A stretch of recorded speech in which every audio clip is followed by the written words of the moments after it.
Sorry, one sec.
I wish we stayed the same. I got way too many thoughts in my brain, but I got memories that run through my veins.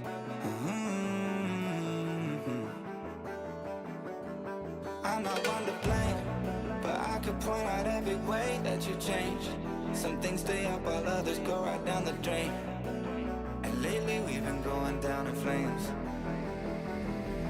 But if I'm honest, I get in my feels when I want you.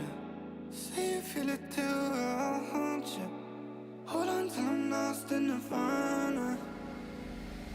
But if I'm honest, I get in my feels when I want you. Say you feel it too, I'll haunt you. Hold on till I'm lost in nirvana. But if I'm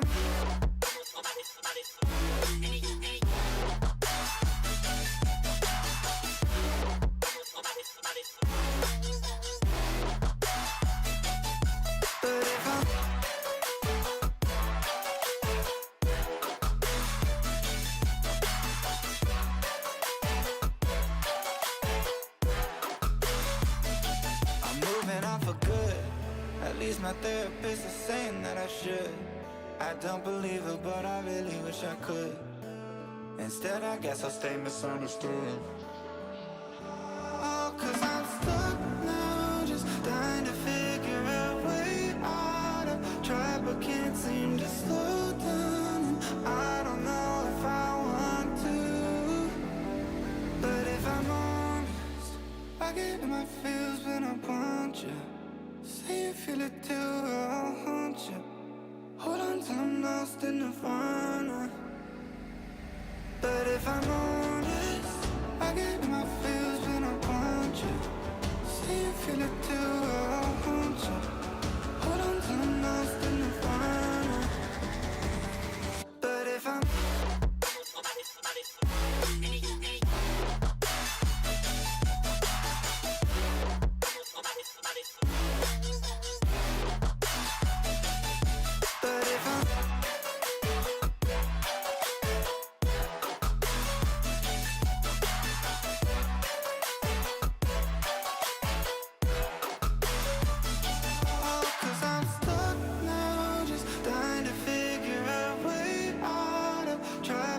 seem to slow down, and I don't know if I want to. 'Cause I'm stuck now, just trying to figure a way out. I've tried but can't seem to slow down, and I don't know if I want to.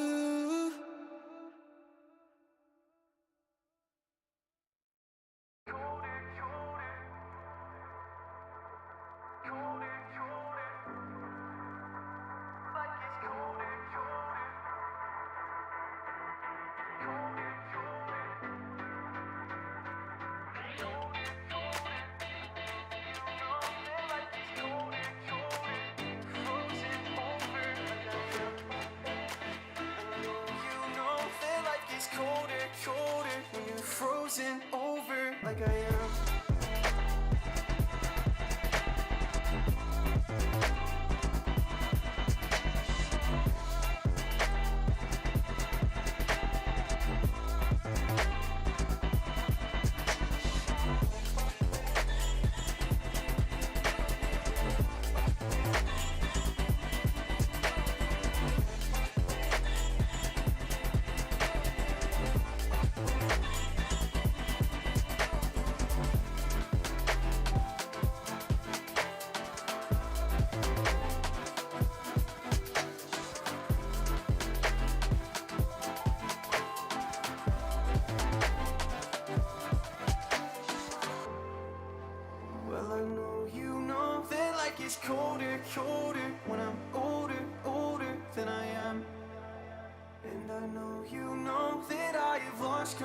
closure, but I'll hold you closer while I can. I never told you that I'm slightly broken, that I might lose focus when I am. I know you know that life gets colder, colder when you're frozen over like I am.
I stand back and I watch you explore in perfect visions like I've been here before.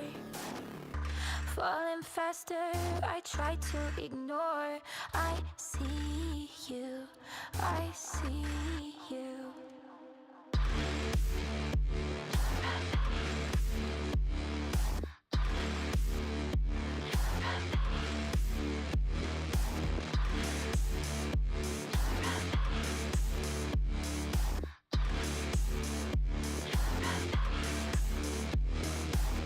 I'll let you drag me to hell if you hold my hand.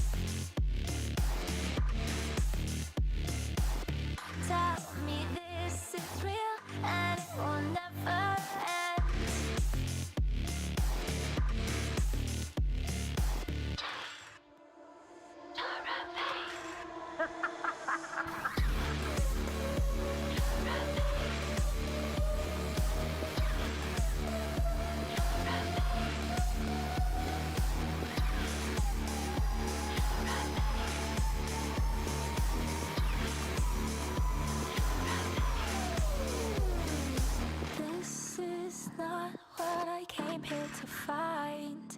Memories show that I'm out of time. See a shadow, don't know if it's mine, but I see you, I see you, I see you, I see you.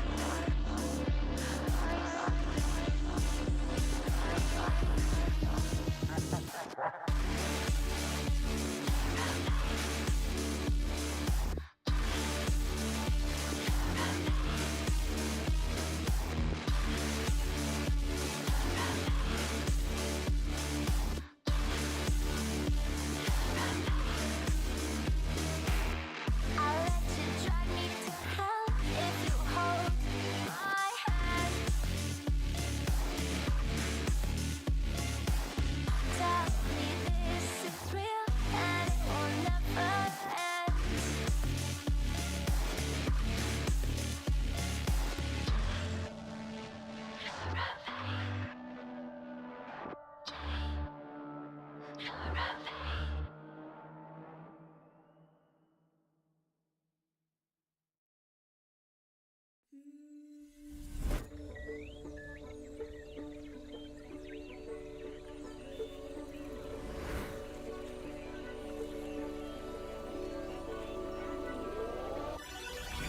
Got wandering eyes that I seem to follow. Can only stay still for some time. I've never aligned with the city's pulse, so that makes it easier to leave behind. I just wanna get to know brighter lights in Tokyo. Somehow hear it whispering that could be the one you're missing. I just wanna get to know brighter lights in Tokyo. Somehow hear it whispering I could be the one you're missing.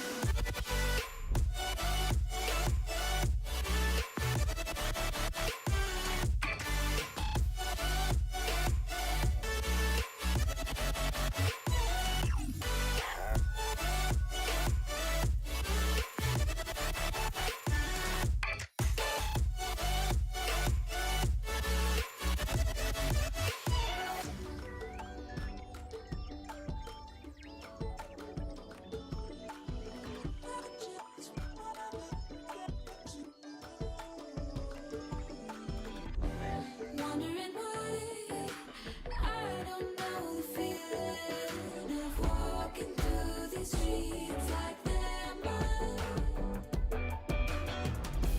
Trying to find a way to new beginnings somewhere in a different life. I just wanna get to know brighter lights in Tokyo. Somehow hear it whispering that could be the one you're missing. I just wanna get to know brighter lights in Tokyo. Somehow hear it whispering I could be the one you're missing.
I don't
infatuated by our symmetry.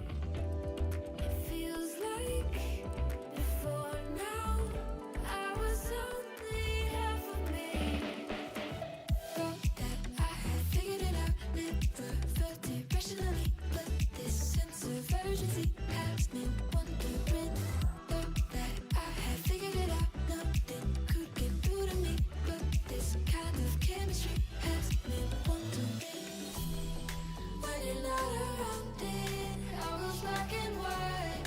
How come I'm not seeing in color?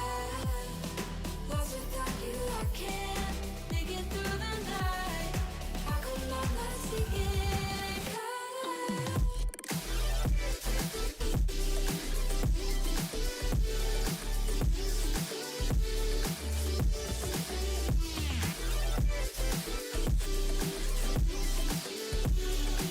come I'm not seeing in color?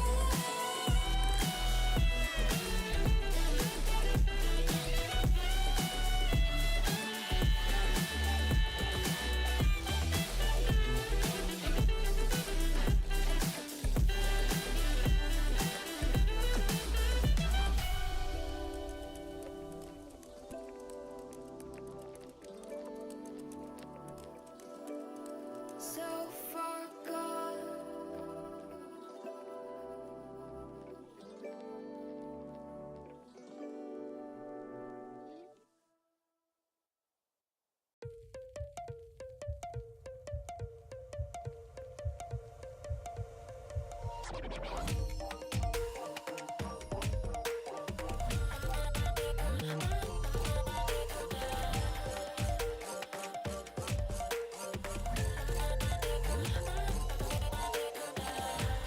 Go on myself.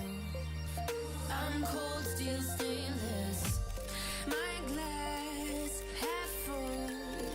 Always said don't suffer no fools. Serpents daydream. I bite, you call me lovely. Got a sweet tooth. Gonna get the sugar from you. When they say I'm a machine gun, I take it as a compliment. Honey, you should know I can be a weapon.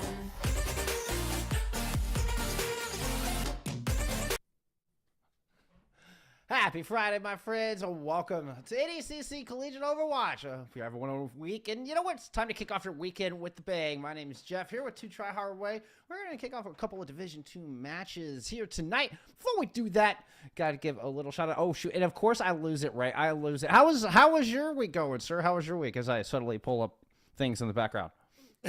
It's not too bad, collegiate, heating up a little bit as we're hitting the midsection of the year where, these wins start to matter that much more as we're slowly and more closely getting closer to those playoffs.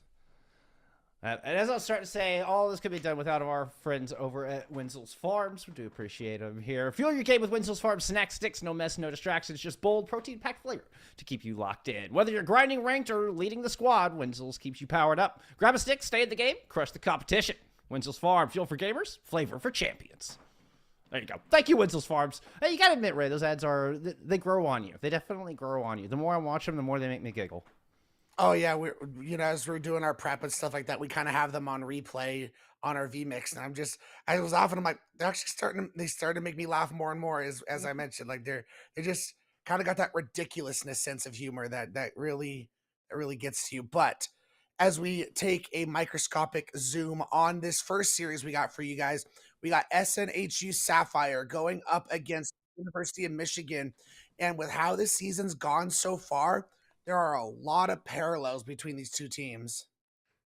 Yeah, Michigan Esports coming in 3-1, SNHU coming in 2-2, and they've faced a lot of the same squads. So we got a pretty accurate look at kind of where they sit in the standings just based on a handful of matches. They both dropped a series to Shikigami Shikigami Redbirds, but they both took maps off of that series. So where Sapphire took it to a map 5, Michigan Esports was able to take a map off of Redbird Shikigami, and then they both end up 3-0, and a couple of other teams throughout the division like Brookdale and Champlain. So it looks like these two squads are coming in pretty even, Ray. Yeah, I think that's going to just set the stage for a fantastic match of Overwatch. As you can see on the screen, we got some of the roster. We got the roster for both of them. I mean, and some of the players we're definitely going to recognize, especially on sorry, I am losing track of my stuff. I mean, I'm looking at this SNHU roster, which I believe we had on a couple weeks back in that Shikigami Redbirds match. I don't remember seeing Ultima Whip play that night. I'm excited to see Ultima Whip actually in the lobby. This is a name that, old school days reminds me. I mean, we played back on GeForce. Reminds me of the kind of the 21 to 23 era. Back in the previous era of Overwatch. And you know what? I think we're in a better place now. But it's awesome to see some of these vets kind of come back. I'm excited to see Ultimate Whip in action once again. And just to remind you guys of how this series is going to unwind tonight, let's go ahead and pull up the first map. It is going to be Antarctic Peninsula. As for the side of Michigan, they banned Samoa. As you can see on the screen, for map number 2, loser will get to pick between whether we go to hybrid or escort, and then the winning team will get to ban a map, and then they get to pick a map. So a lot of power in the hands for the order of our maps today, at least between hybrid and escort, which makes, to me, when you lose the first map, it gives you that much more power to try and turn around a series. It's exactly right. You give the opportunity to bounce back in the probably most important map of any Map 5 series. I don't care what title or sport it is. That Map 2 determines whether you're end up on match point for the winning team of Map 1 or it's a tied series going into Map 3. It's such a pivotal point in any best of 5. Giving more options to the losing team there, always a good thing. And then, just thinking about how they get to pick between hybrid and escort, it makes it that much better because, if you play a map like Lijiang Tower, for example, where it feels a lot more brawly, then you can take us to like more of a dive-oriented escort map if that's, what your composition favor. But as we load up into sub-level for Antarctic, I'm going to be honest, Bullskunk, it has been a hot minute since I've been on this map, and it makes me excited. I really love this map. I don't know. I'm feeling a little chilly here, but you are right. We never get this map. We never see Antarctic Peninsula. So this will be a fun time. Whoop. Okay, we can almost make out what heroes are being. Okay, well, it looks like we've got a Sigma composition. They're out of Sapphire. I think we're gonna try to fix that real quick for you, friends. Yeah, that's it's kind of why I was like, oh, look at the map. I haven't seen this one in a while because I was like, I wanted to go into the comps, but I'm like, you see, I got glasses. I'm like, what is that? Hey, you know what? That was kind of a fun little game. Well, you know how they do those games, OWCS and stuff. Whose toes are are those? We've been known to do on a CGL desk from time to time. Yeah, can you recognize the profile pic of the hero with like 10% of it showing? That's you think you see these things day in and day out. You should be able to pick it out from a mile away, but put on the spot right. It's harder than you think. It's harder than you think. That it is. And for the fact that we're on a map like sub-level, this map makes me think of intermediate dive compositions like Winston's and Divas. Wrecking Ball also has been a lot more popular in the dive recently. I do feel like on this map, I don't know, it feels like with Wrecking Ball, you want like a lot of space, but like it's so much like low and high ground. It feels like it's a little too much. I think it's going to be more maneuverable for like a Diva or a Winston, for example. Like it just feels like Wrecking Ball, you're going to have to be really on it with your rollouts to make this map work. Yeah, I would agree with that. Where a Diva can hold the corners, particularly on that precious high ground, is opening map of sub-level. The Diva is going to be able to do a much better job of heal and protect, a Sojourn or supports that could be sitting on any of that high ground, and still be able to provide anchorage on the objective and kind of, threaten the front line as well, or at least not give over free progress and that kind of a thing. So I would expect, if we're gonna see dive, that we would probably see more Diva Winston oriented dive.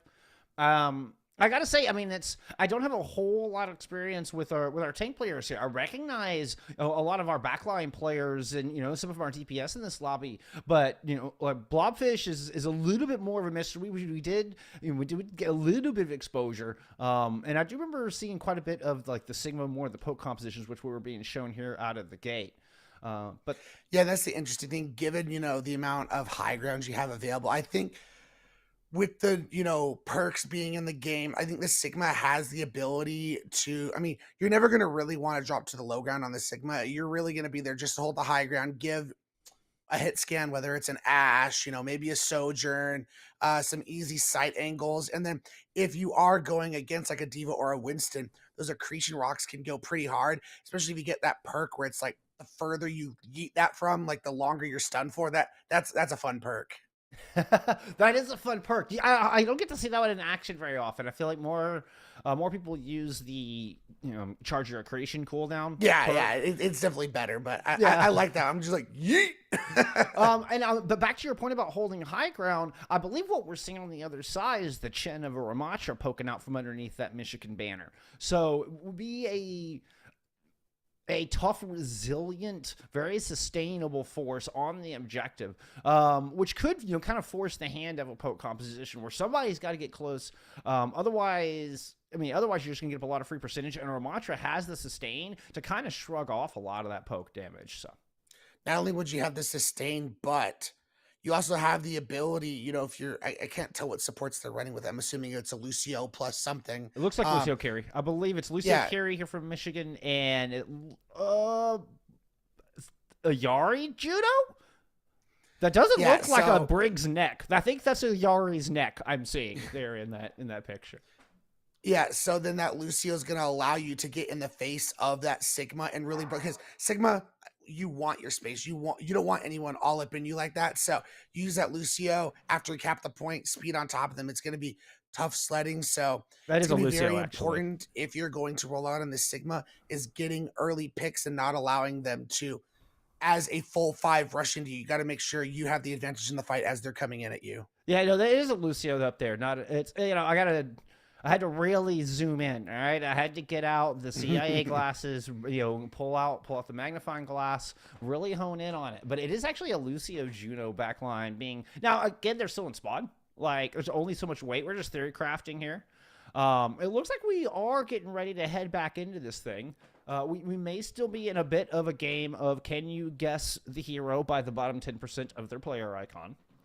But from what I'm seeing, it looks relatively meta, so there's not going to be a whole lot of deviation. That's going to be a pair of Sojourns in there. Yeah, you saw it flash up. We're going to get some Metro rollouts and Tracer swaps out of both of our teams. So very similar compositions. The only way you know, you got Ramatra with a Lucio Curie from Michigan. You've got a Sigma with Lucio Juno from Sapphire.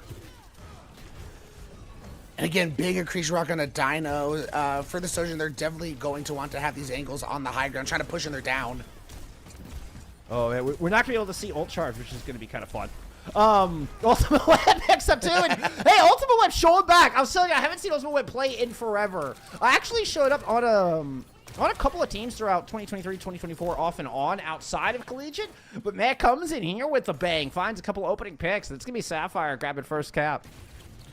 The interesting thing about this Sigma composition they're running, like, who expected like a Juno Lucio composition to go along with that? Like, normally with the Sigma you tend to go a little bit more sustained, but they're just going full on. They want the ability where if you come at them, they need to be able to rotate quickly.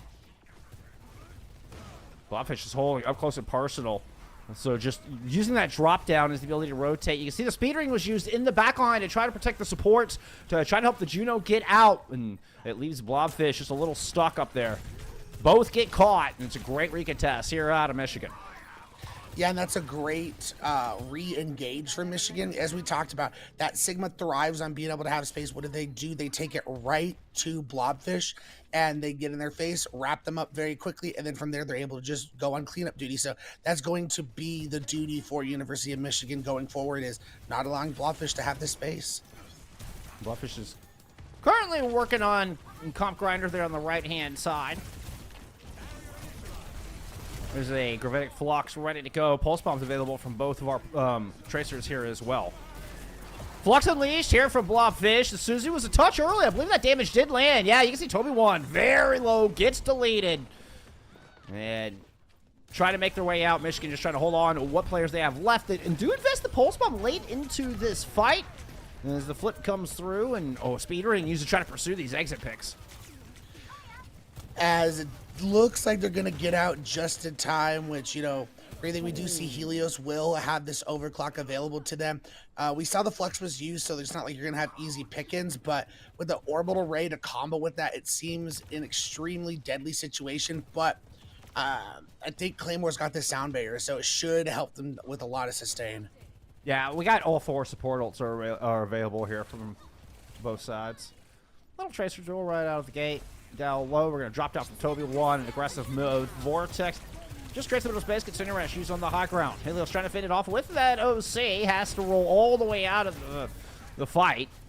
Not able to really find much value with the overclock. No kills from Michigan's Kitsune, but they do at least grab this high ground. Sound barrier invested from Sapphire. Try to take it back. Pushing up the stairs. They get caught. Calm Grinder gets the pick. Orbital Ray now invested to try to swing a 4v5 here out of Sapphire. They do have 93% of the board, but with an Annihilation pop, they're facing a 3v5. Pummels just go through the shield. Find Blobfish and Crazy Cat. This is going to be another flip for Michigan. And this is the kind of Overwatch I love. Like, you know, Malga, it's fun watching, Korea with a lot of the Malga and stuff like that, but I just love seeing this Ramatra and Sigma, just 2 completely different play styles, really clashing, and they're both having their chances to shine. I mean, right there, the Ramatra, great job getting aggressive for Toby1 and took full advantage of that Annihilation, and it was just beautiful sight. There's a lot of fun watching 2 very different styles clash. Ultra Whip, apparently means a little more practice on those pulse bomb sticks. A little rusty on those, perhaps. I joke. 5 health left. Trying to blink back through. What a shield. They're out of Blobfish. Protected that 5 health and gets a kill in the other direction. I think the Flux is going to whiff. Yep, that caught absolutely no one. But up close and personal, they're breaking all the rules, Ray. You're saying Blobfish wants to maintain distance. Nobody told Blobfish gets right in the face of Michigan to flip this point at 99%. I will say, ironically, that Flux, as you mentioned, it whiffed, but it also kind of split. It forced the Ramatra to go one way, and their Tracer had to blink into the side room the other way. So you essentially isolated the Ramatra and were able to get the kill off him. So despite the whiff, it was able to force positioning out of out of Michigan, and SNHU was able to capitalize. We've heard about Flux is being used almost to control pace. I think that was a really good example to stop Michigan from being able to punish, to stop Michigan from being able to counterpunch back, and it allowed Sapphire to get aggressive, like I was talking about, for Blobfish to kind of break the rules and get in the face of Toby1 there. Yeah, you're 100% right, Ray. Even though it didn't get any kills, it was a high-value zoning Flux. Yeah, unironically, I didn't think I'd be talking about zoning fluxes in the year of Overwatch 2025, but it worked out very well as we now move to Icebreaker for the next map. And can't tell, but yeah, that does look like a Zarya, and I love using Zarya, especially going against the Sigma. I love the disbelief in your voice. That was amazing. Wait, that's a Zarya. Saw one of these earlier today or in a different leagues. She's very powerful in the park meta, and Blobfish just got the business end of that particle cannon. See, the thing is, it wasn't me questioning the power of Zarya. I'm like, am I reading that 10% correct? I know. It was just funny. It was just No, I know. Yeah, man, Zarya is a monster with these perks, man. And I mean, they are going against a Junker Queen too, so in that situation, you're able to cleanse a lot of that bleed that Junker Queen needs to sustain themselves. So I think it's a great pick for the University of Michigan. Actually, a pretty even matchup. I mean, they both have very similar health pools, 25 less health for a Junker Queen, but like you say, you have that sustain if you can get it going. A lot of damage output, a lot of high-risk play for both of them. Oh, the rundown was gorgeous. My goodness. Blitzkrieg, ambush, and Toby1 just got ripped to shreds. And again, that's just the power of just going in, pressing W, getting aggressive, and using all that to your advantage. The Gracie, the Carnage, beautifully done by Toby1. By Blobfish, I'm sorry, as Toby1 is sent back to the spawn room, and now they're looking to reaggress. Yeah, Toby1 already taking a lot of damage, and Helios has found a kill on a comp grinder right out of the gate. Ultimate Whip sneaking along the outside and lands that beautiful stick. That was a spectacular display out of the vet. Now he's going to punish the Zarya as well. Looking for the Lucio. Finally has to recall, but not before they are so deep in enemy territory. Eventually comes back, finish what they started on Claymore. What a team fight out of Ultimate Whip. Making me think they heard you where you like gotta go practice those pulse bombs. That time they nail that one. But I mean, again, it's again all about this aggression. They're just not letting up. They're refusing to even. I mean, now they're finally backing up and giving a little bit of space, but they were just not allowing Michigan to even get past the ice area. Yeah, I mean, Toby1's got to be coming up on this graph. If my ult tracking is any good at all, Toby1 is super close. Oh, Coco under! And what is supposed to be a just brilliant attack there, an easy, give me the space back from Sapphire. Comp Grinder shuts it down with a well-placed pulse bomb. Ultimate Web still in this fight, though, and has swung it around. Toby1 giving the player advantage back over to Michigan. I think Ultimate Web's the only one left standing here from Sapphire. Again, that's another name I'm a very big fan of. Web, though, gets the opening pick. Sound Barrier now invested here from Michigan. There's that graph thrown on the wall. Sound Barrier invested from one trick. Try to save Blobfish, cannot. Stick comes in from Ultimate Web. Toby1 is down. No more tanks from either side. Sapphire tried to close it out in this fight, but they're going to have to do it through a Michigan Kitsune rush. Nobody's got a tank. Doppelganger desperately trying to keep their cohort alive, but they cannot. Claymore's the only healing left here from Michigan. Crazy Cat, Ultimate Whip, find those kills. You see that veteran experience coming into play. The massive player advantage here is the percentage will cross the 90% mark, but Dino will pick up one with this overclock. I don't know if the OVC is going to be enough, though. Bubble used to protect Michigan, and it looks like they're slowly but surely getting reinforcements back in this fight. Yeah, Blobfish gonna go down to a pulse bomb. Toby1 cleaning up. Michigan able to flip the point, not before getting 99%. So SNHU just has to re-engage and win one more fight. And what I think they're waiting on at this point, Boskung, is they are wanting that orbital raid from Crazy Cat. Wouldn't surprise me. It's such a powerful ultimate. They just used it, not that fight, but I guess the very beginning of that fight, if that was a two-stage fight, we'll call it. Where you had the pulse bomb across the middle to devalue the orbital, and we kind of just became a broken fight after that. Ultimate Web opening up this one. Man, these tracers have just been so hot here today. Doppelganger goes down. Felt like they had to be close to that Kitsune. Actually, no, they just used the Kitsune in the previous fight. Never mind. Couple kills coming through. Claymore finished off. It's going to be a 99% flip here for Sapphire, and that's going to be enough to close it out here on A9 Peninsula. You are going to get a touch at the very end from Comp Grinder. Don't really think there are any ultimates left to try to overcome this massive player deficit, and that is going to do it. An orbital raid in celebration. Sapphire start off with the 1-0. All things considered, I mean, both the maps were pretty close. I mean, it wasn't like 99-99, but Michigan had their chances to shine in both the Zarya and that Ramatra composition. It just felt like in a lot of these neutral fights, at least in the first ones, SNHU, their veteranship was allowing them to get an opening pick pretty quickly, especially with their Sojourn player. And then once they had control, I mean, just on that the Junker Queen composition, the amount of aggression they were playing with and just not allowing them to even breathe for a second. Yeah. I feel like if you were in that position, if you're Michigan, there's a slightly other pathing you can take where it's like underground a little bit off to the right side when you're coming out of spawn. I think maybe if you path that way, you at least take away their ability to just disrupt you like that. So just a few tweaks here and there, and I think Michigan's right back in this. Well, we're going to take a quick little break, get that little overlay bug fixed out for you. We'll see you back here when we come back to map 2. It'll be Michigan's pick when we return. We'll see you in a minute. What do you make of this up here? Just showed up in the yard a couple days ago. Dog been digging in there? I don't think so, dude. That goes way down in there. Seriously, did you just lose your meat stick? Yeah.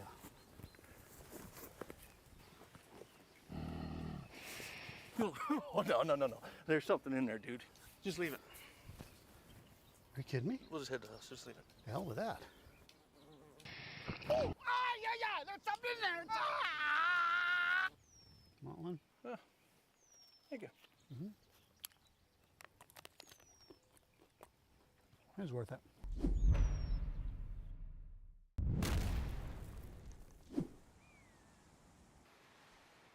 this is incredible. Oh, wow. Huh? Yeah, it's pretty cool. It is pretty cool. Hey man, grab me a meat stick.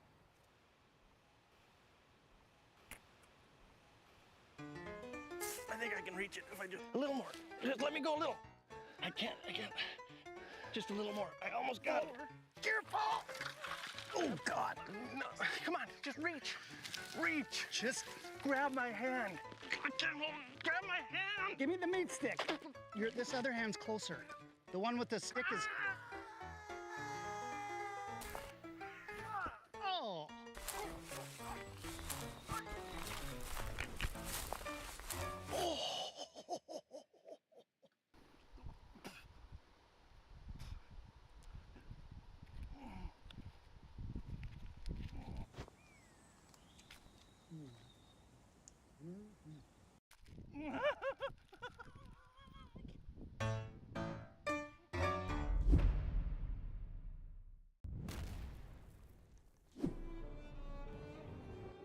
What am I supposed to say? It doesn't matter. He's dead. He ain't listening to you anyway. I'm hungry. No. Put it away. I can't put it. Oh, crap. Just reach in. You gotta pull it. Just grab it. Just take it out of his hand. What do you mean you can't? He won't let go. What do you mean he won't let go? He's dead. Help me. Get in there. Now just hold on. Make him let go of it.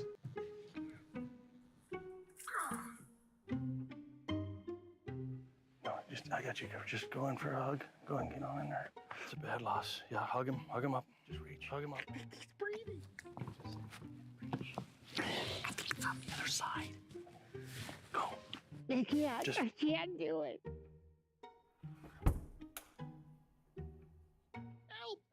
Help me, Lord. Help me get over this loss.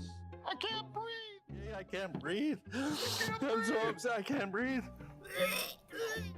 Stop. You knock on wood so they go to heaven. It's like a lucky. Hey, get the stick. Yeah. Hey, did you get the meat stick? Yeah, I got it. Hey, just hold tight for a second. They're moving the casket. Just hold tight. Yeah, it's no worries. I got it.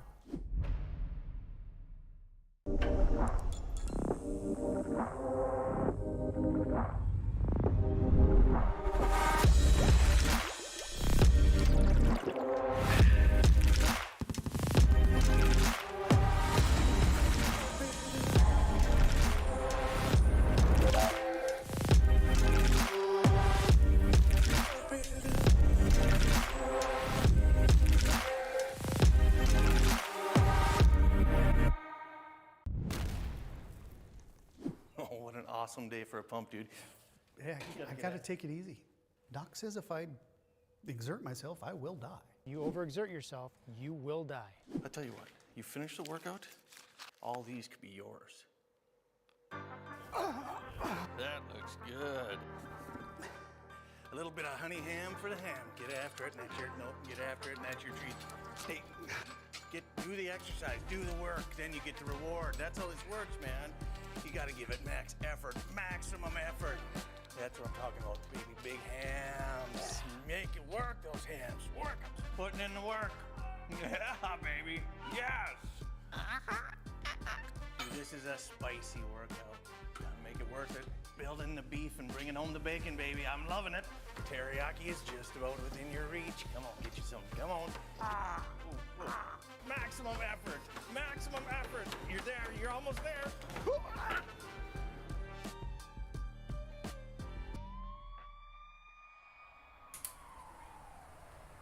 That's probably worth it.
Way too many faces in the crowd, but I think that I see you. One too many days got me changing up the way that I need you. Now we're both at a bar, acting like it's not hard, trying to feel something different. Talk to somebody new, kinda wish it was you, kinda numb to the feeling. Now that you're gone, they say time should heal, but it's been too long. Couple months and I can't seem to move on. I can't seem to move on. I can't seem to. I can't seem to.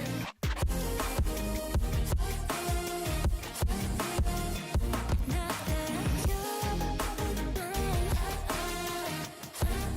I can't seem to. All right, we appreciate your patience there. We're ready to roll here. It's time for map 2. It's an escort pick coming in out of University of Michigan. After that 2-0 loss on Anatronic Peninsula. And so, Sapphire now up in a 1-0 lead. But it does mean, Ray, that Michigan do get this map pick. We're headed for map 2. Yeah, and it is a doozy of a pick. I just feel like this is the most honest dive map in the game. It's just classic Winton, maybe a little sprinkle of Diva in there, but mostly Winton, Overwatch. We're going to watch Point Gibraltar for map number 2. All right. And this is, I know when I'm playing, this is the map where I just always play Winston. It doesn't matter what mood I'm in. This is you're on Gibraltar. It's default Winston map. It's your time to practice your Winston chops, practice your juggles, play some high ground. This is a high ground dream here for the most part. Of course you can variate, you can deviate, but the high ground is so powerful. I would definitely anticipate a Diva or Winston look. We do have a bit of a sub. Mitra coming in for Claymore. I recognize Mitra's been around for some time. Competing for some time. So is Claymore, and I feel like these two played together back in the day. I remember seeing these two names together. Yeah, I agree 100%. Yumitra, very talented player, been around for a long time, and I'm excited to see what they're going to bring to this of Gibraltar. The big question to me is, because we saw Doppelganger at one point on a Kiriko. We saw them play a bunch of different things. So to me, are they looking to play more of a double flex support here? Or, if you're playing Winston, I feel like you got to play Brigana, but you never know. I try not to assume 100% everything, but that just tends to be what you play with Winston. We see variations. Oh, yeah, yep. We almost fixed the margins.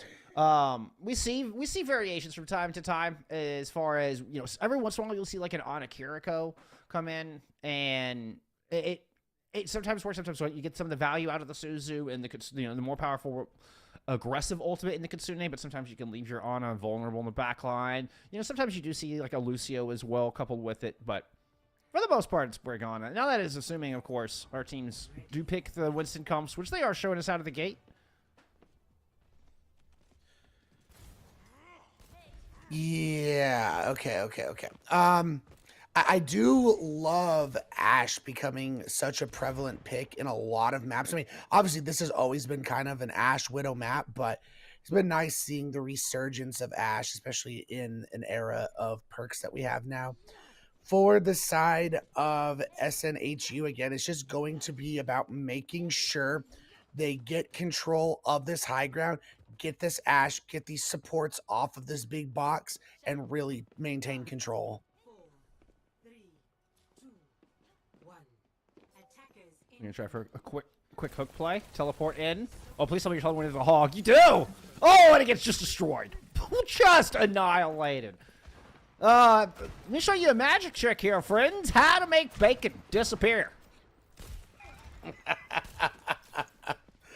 That's a good one. I'm okay with that for just one little cheeky play there. Yeah, Blobfish obviously going straight to the Winston now, which makes total sense. They're going to run, classic here. And yeah, they got to take control of this bridge. Ooh, Toby1 does not make the jump back to that top box. An opportunity here. Blobfish goes in. Does eat the sleep dart, and Michigander take that opportunity to try to fend off the outside. Do not feel comfortable doing so. Okay, most of Michigan drop down, but you see Toby1 trying to kind of aggressively hold on that top angle. Eventually forced back into the battle for this high ground. Has officially kind of broken out. Crazy Cat missed the sleep dart, but a little bit of pressure there out of Sapphire's. Blobfish has forced Michigan to drop down to the low ground. Yeah, and the good thing, you know, as I mentioned, SNU wanting control of this high ground, they're able to maintain it a great whip shot to stop Toby1 from taking re-control of it. Oh, the beautiful right click there out of Blobfish. Gets Dino with the ult fire. Love to see it. Drop it back down on point. Blobfish just kind of shrugs off Comp Grinder's assault. Gets topped up. You see Crazy Cat up at that high ground. Yeah, taking a lot of damage. There's the Primal Rage with the double jump. Get back up into the server room when you've got a lone Helios. Just, nothing you can do about a Primaling Winston that kind of close quarters. This defense looking to stabilize on the back of a double kill out of Toby1. You don't need that practice when you are just that talented. Toby1 with the ultimate juggles there, getting multiple kills there. The one thing you do have to be a little weary of is Crazy Cat's Nano coming in on a Blobfish. You haven't quite built to this rally yet, so if you get, never mind, I'd say that, but you know, they already found an early pick on a Wep, so I feel like you can't push now. Ooh, double blink in for the pulse, but doesn't quite land it. Helios is able to sneak back inside.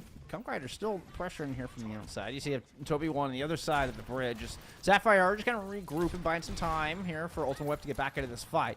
Does have their own Pulse Bomb to work with. Nano engage potential. Pulse Bomb plus the anti-nade will get it done. Rally popped, and here comes Sapphire on the attack. Emerging off the high ground. Nice little tech jump up. Ooh, gets the boop in. The Nano does land on a Toby1. Okay, they stay on the high ground. Thought that boot might have just completely disrupted the Nano engage, but Michigan are trying to keep this going. It's going to be a big Omnic Butler there out of Helios. Dino has the response. The momentary 6v6 here. Oh, just quickly turning in Sapphire's favor. To me, that's always one of my underrated moments in Overwatch, like when you see two Bobs just shooting each other. It's always so it's always funny to see. But that was very well played by SNH. I would say, all things considered, you wasted 3 minutes off their time bank. So Michigan, I don't think, you know, that by all means was a horrible defense there. You did what you needed, and now you got to set yourself up for a good defense here, and that's a great start. Yeah, and that was the key part, right? Is that last phrase. If they can set up for this defense and with the 2K delivered by Comp Grinder, they should be able to do so. This Tracer player, not somebody I'm particularly familiar with. Has been putting on a show for us here today so far. Nice little three-piece. They've been really grinding that comp, and they are looking hey. fantastic. Yeah, the thing, like we talked about, this second point, especially defensively, it's super important to have your setups. You have to have control of that spaceship, and you have to be ready on a dime to be able to go after these players depending on which direction they come from. So being able to win that, you know, cheeky fight early was pivotal for Michigan. I love that the hesitation on Ultimate knew he wanted to recall, but waited until they could get the right spot to blink out. Fortunately, cannot get the support they need, and Comp Grinder continues to just cause problems here for Sapphire's attack. Yeah, they are just applying so much pressure on this Tracer, and you know, they're winning fights without needing any kind of ult commitment from any of their players, and that's such a big deal. Not having, you know, with the card still not even around the corner yet. Yeah, I mean, Sapphire need to be able to say they need to make a move with this Nano boost. And they're finally going to take down Comp Grinder. Nano thrown onto Blobfish, takes some high ground, drops off the shuttle to pursue Yamitra down inside. Good heals, though. Love the little dance between Doppelganger and Yamitra. They're able to keep each other alive through the Nanoed Winston. And Dino picks up two. Finds the range on the Ash, taking on Crazy Cat and Blobfish. I was going to say that's the big issue is you're finding great picks, but then Dino comes in with the huge play, making a third onto Ultimate Wet. Dino popping off on the Ash. I mean, I feel like based on that, if you're SNHU, you got a new #1 priority target to start going after is not allowing them to have the high ground. Oh, but the moment you turn your back on Comp Grinder, he's there to put a pulse bomb right on it. One trick taken down 80% to rally, just eating more time off this clock for Sapphire to have the tools they need to continue this push. In these 60 seconds here. Stick lands, but the kill onto Ultimate Web. Oh, and he's looking even worse here for Sapphire. Yeah, that just wasn't the best look. And again, we talked about how important it was that they're able to win a lot of these fights without any kind of ult commitment. Bolskon, all they've used is Pulse Bomb. They have all 4 of their ults coming up online.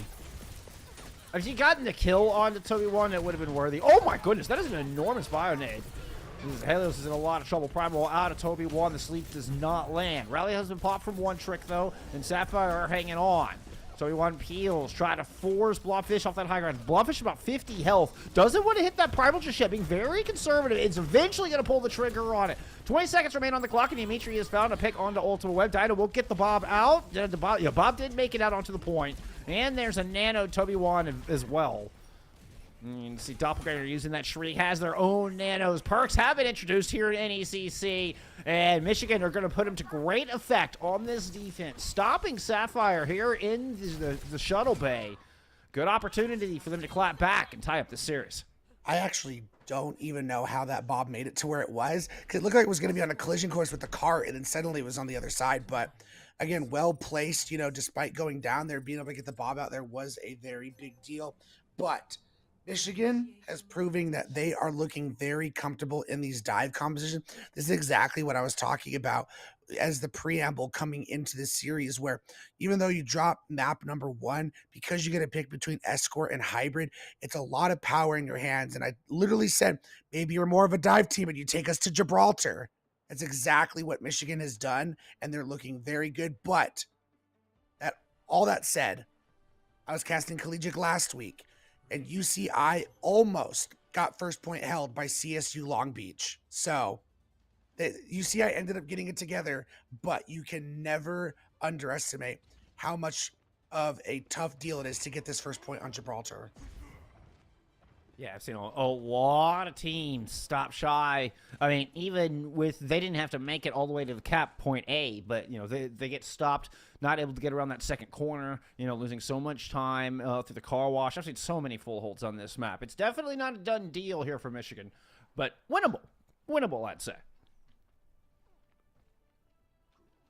No change-ups for either of these teams. It's not a big surprise. Both teams have been very successful in their compositions thus far.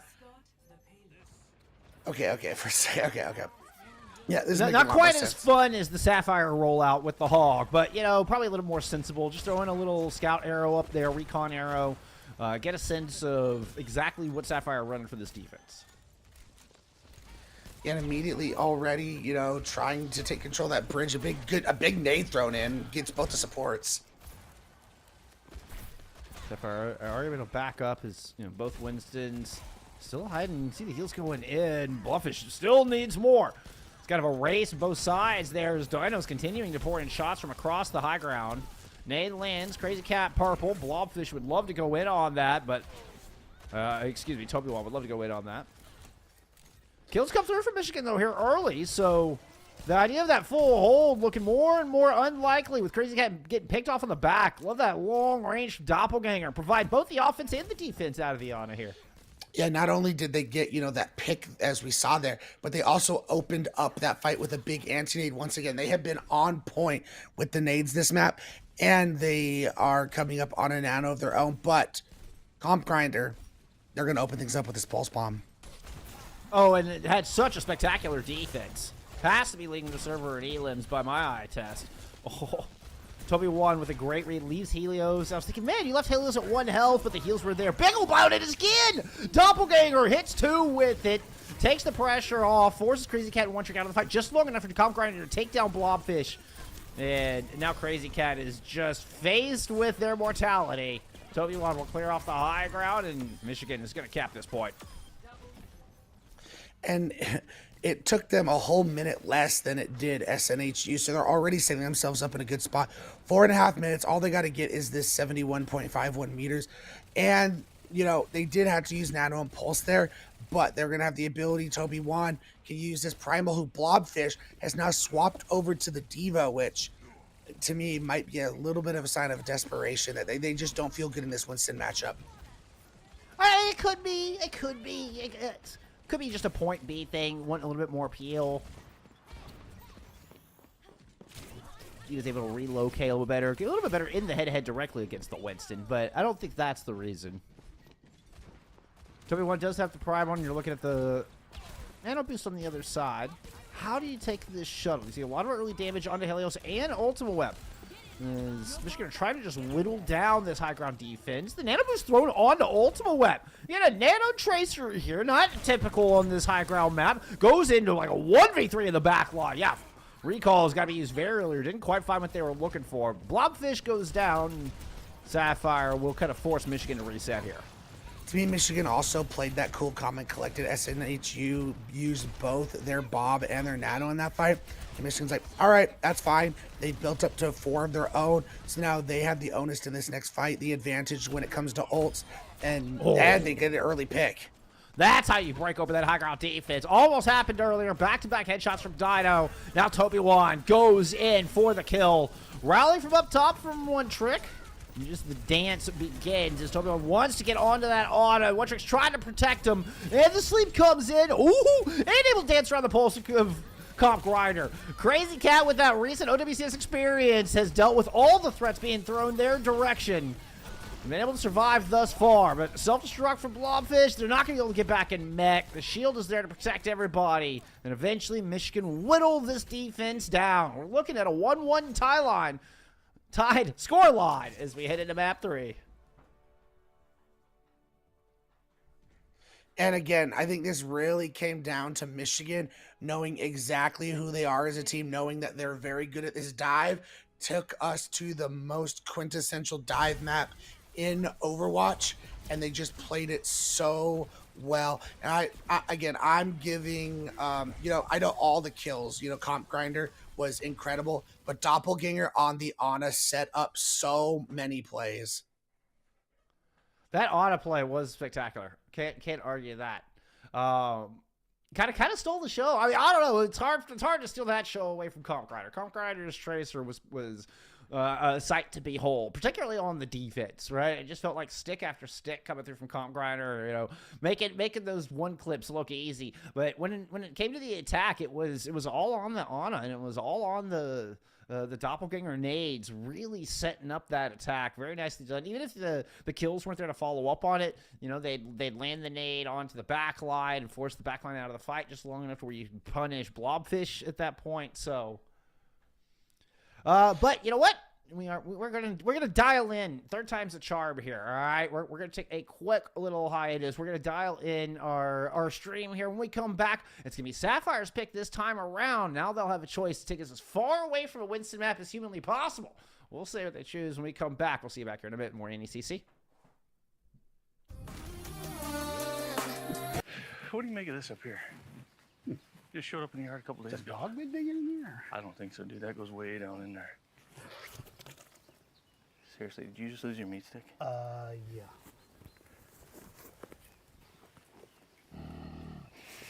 Oh, no. There's something in there, dude. Just leave it. Are you kidding me? We'll just head to us. Just leave it. The hell with that. Oh! Yeah. There's something in there. Want one? Thank you. It was worth it.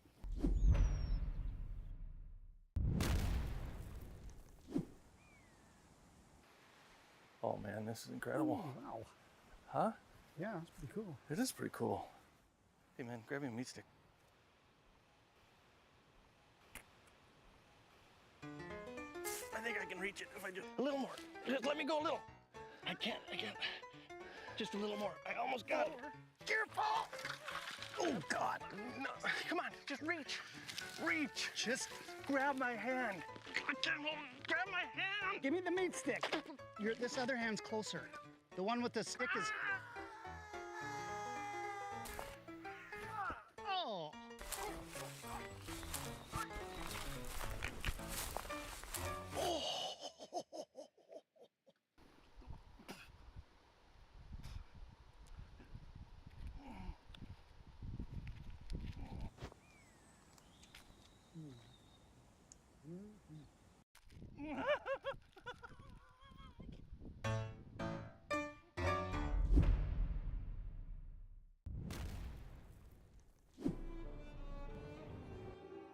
I supposed to say? It doesn't matter. He's dead. He ain't listening to you anyway. I'm hungry. No. Put it away. I can't watch it. Oh, crap. Just reach in. You gotta pull it. Just grab it. Just take it out of his hand. What do you mean you can't? He won't let go. What do you mean he won't let go? He's dead. Help me. Get in there. No, just hold on. Make him let go of it.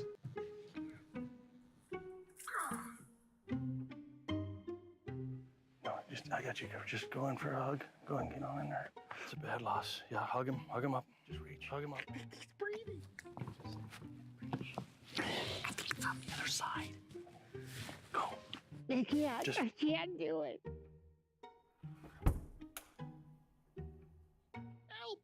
Help me, Lord. Help me get over this loss.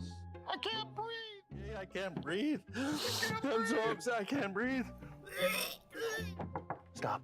You knock on wood so they go to heaven. It's like a lucky. Hey, get the stick. Yeah. Hey, do you the meat stick? Yeah, I got it. Hey, just hold tight for a second. They're moving the casket. Just hold tight. Yeah, it's no worries. I got it.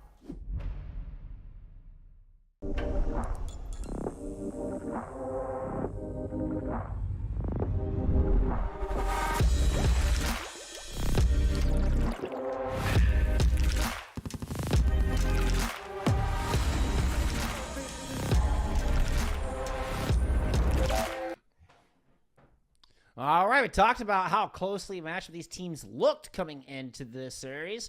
Well, it turns out we weren't too far off the mark. We're 1-1 now after a fantastic pick on Watchpoint Gibraltar. A little bit of a tongue twister there. Which brings us to a Sapphire map pick heading into map 3. They are sending us on over to Colosseo with a push pick. Yeah, your preamble was you could take as far away from a Winston map as possible, and I think they did pretty well with that. I think you know, Colosseo, definitely not Winston is not the first hero I think when I think of this map. So I think that's great. I do think it opens up the floor for possibly the Sigma again. We saw them play that on Antarctic Peninsula, and I think with the long corridors on this map, I've seen other teams play the Sigma with success on this map. But it also opens the, field for possible Mauga plays, of course, maybe the Zarya if we see that again, or maybe the Junker Queen. But also never forget that Hazard's always going to be a good hero in most maps. All right, we are getting Claymore returning back in. So you mean you're headed back out as we swap. I'm guessing this is going to indicate a swap of style. Clearly, I mean, as you mentioned, we're as far from Winston map as possible. So we're going to definitely changing style in some sort. I'm wondering if we're not going to go back into more of the fast pace, like if we get the Zarya versus JQ again. I think the one interesting thread that I'm thinking about is, if this is going to be like one team's better at dive, one team's better at brawl kind of situation. So these map picks are going to matter a lot. So I think if you're Michigan, I think this map's very important to win, because if you get taken to like another like full on like brawl map for push, or not for push, for for push. That's what I meant.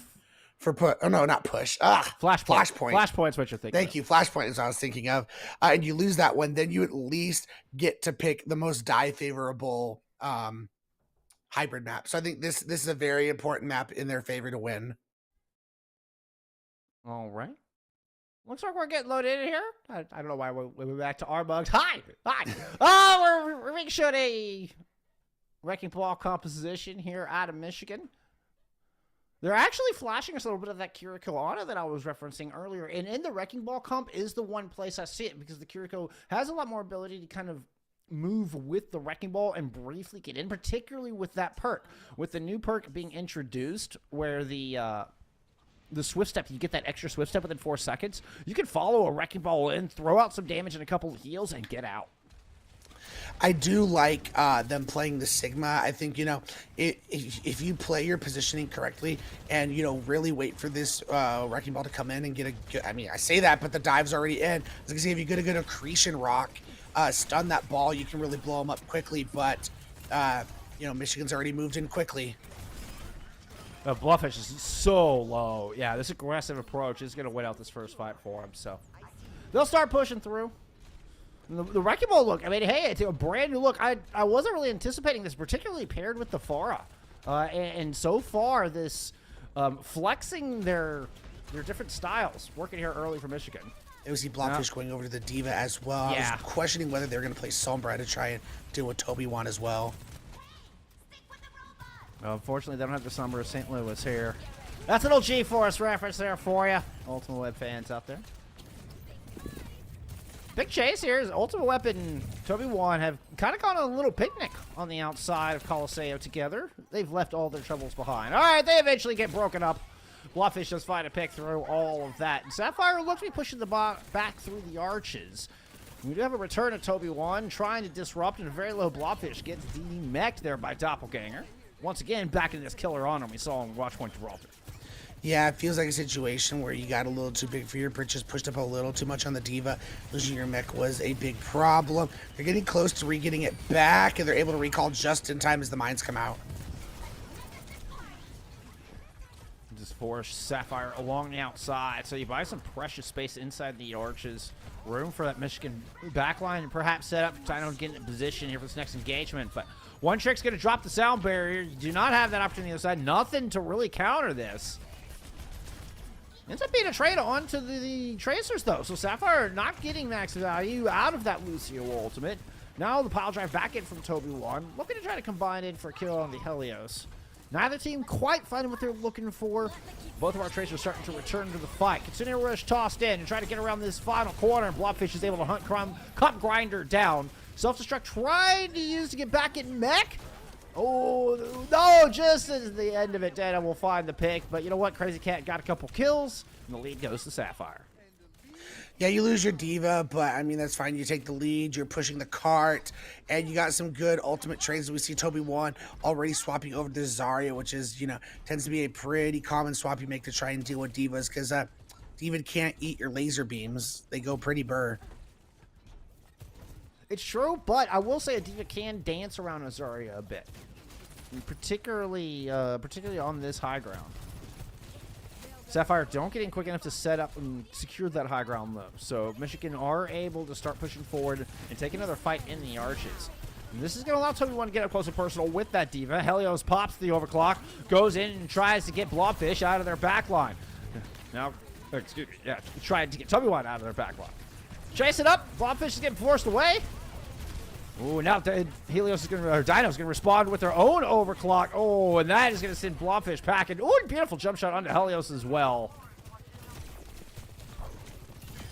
As again, just the stalls coming in, 52 meters gain as Michigan takes control of the bot once again, looking to try and take the lead back. Claymore sneakily has gotten quite the lead in the Kitsune Rush charge, so they're going to be able to pop that a little bit earlier in this fight, but Ultimate Whip has the Pulse Bomb available, looking to stymie this push from Michigan. Helios might have just done it with a beautiful rail shot there. Suzu has to be used. Bubbles have been used as well. Toby-Wan's in a bit of trouble. Yeah, beautiful stick. Ultimate Whip. Definitely might have hurt me. Has been practicing since map 1. Landed a few of those. Good advantage here to Sapphire, particularly with Blobfish coming up with that follow-up.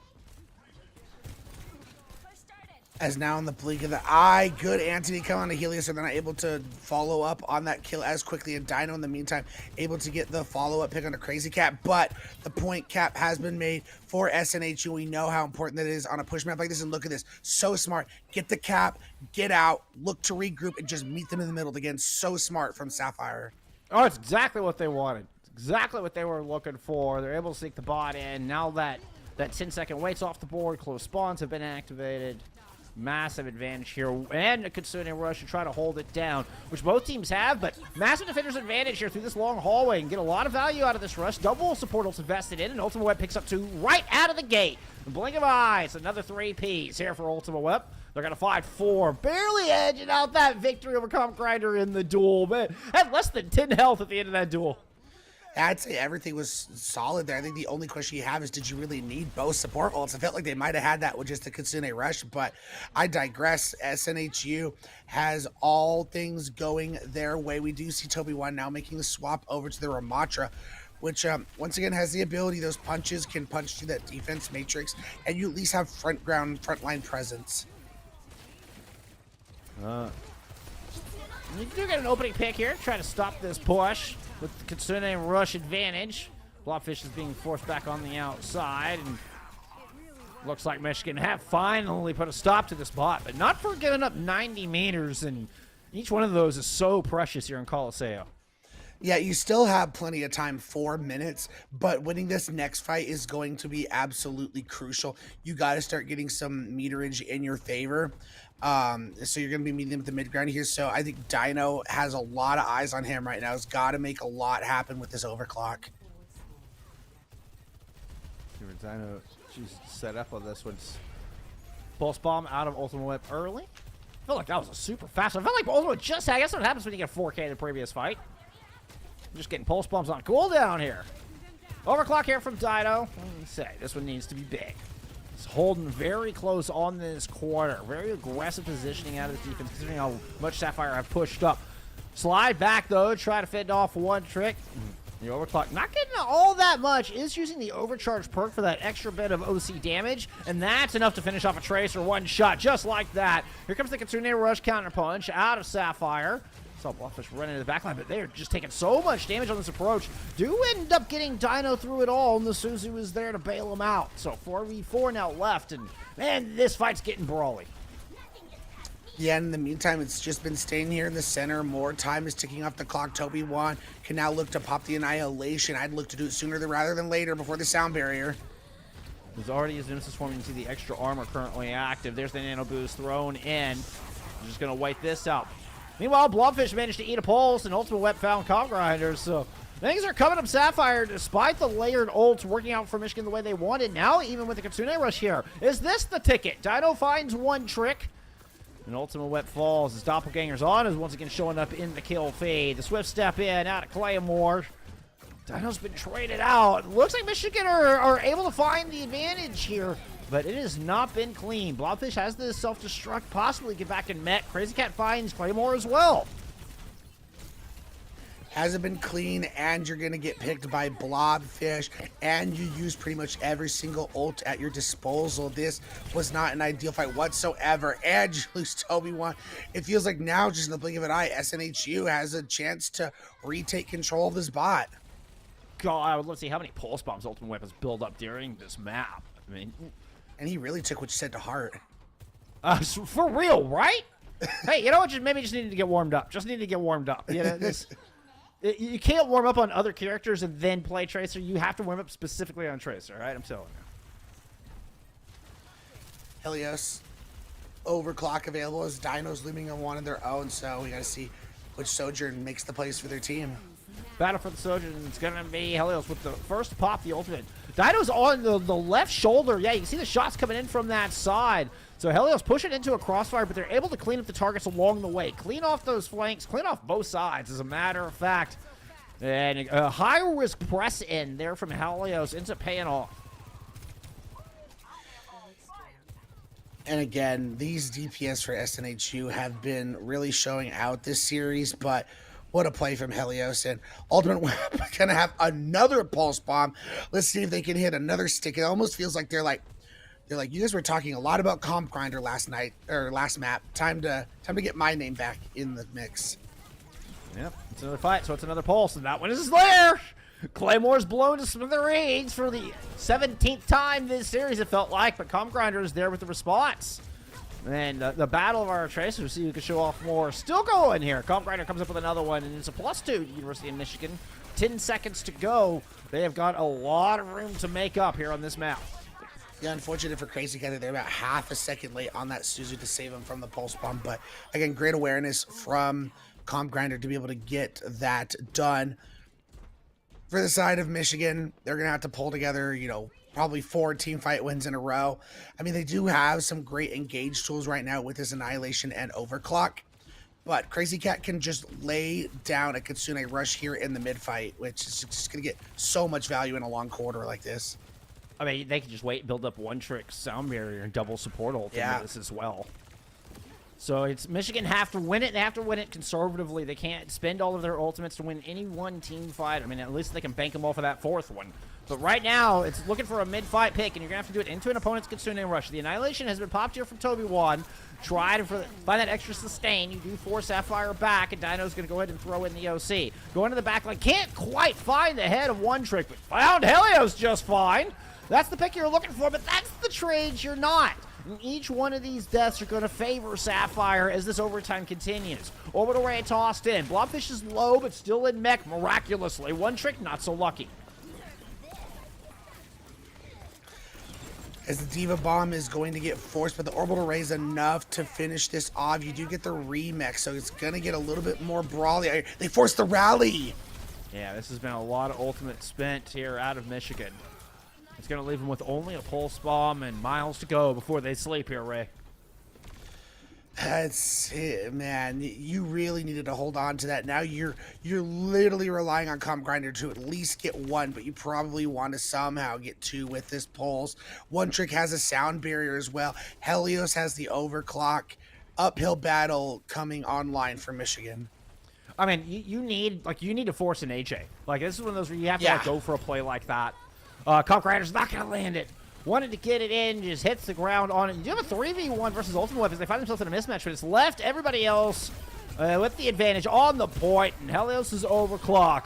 The last laugh, the X factor here for SNHU Sapphires. They take the 2-1 lead in the series.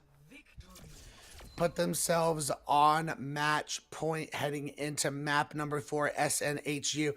Their poise, their ability with these DPS to find early pickoffs early, it's been a beauty.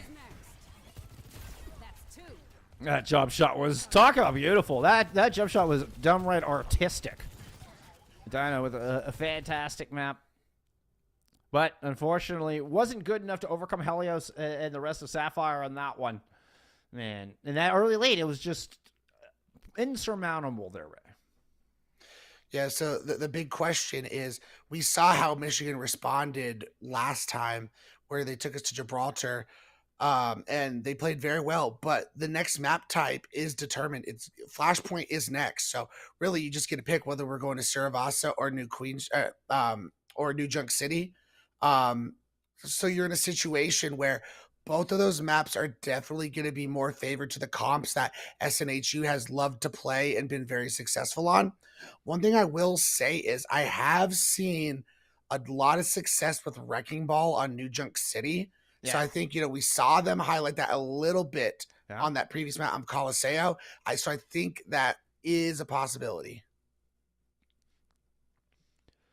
And then when I think of Flashpoint, I'm immediately going into the Junker Coin. I talked about earlier that I tend to play a lot when I play personally around maps, and when I see a Watchpoint Gibraltar, it's like, yep, that's an instant Winston pick. Head into Flashpoint tends to be an instant JQ pick for me. Yeah, for me, it's always depended. Like, for me, myself, I would agree. I either tend to go JQ or like a Ramacha or something like that, like one of those kind of picks. The sustain, because they're such small points, the sustain does work really well on these maps. Yeah, but just thinking about OWCS and Collegiate, Malga and Hazard are the two I think of when it comes to that. I do think, I don't know. I think with their backs against the wall like this from Michigan, you gotta, fall back on something you feel confident and comfortable on. And it has been some sort of dive. That's the only reason why I was even suggesting New Junk City with like a Wrecking Ball, or maybe you go to Saravasa and you decide to play like more of a Hazard, or maybe you play like the Malga and you go like the more ground and pound dive kind of situation there. Yeah, I mean, I think we know you want to keep Comp Grinder on that Tracer. And if you can get Doppelganger in the Ana as well. So if you can find something that complements both of those things that isn't a straight Winston comp. It could work. I mean, I've seen Winston work on Flashpoint. It is not totally unheard of to go in and play a Brig on a Winston on Flashpoint.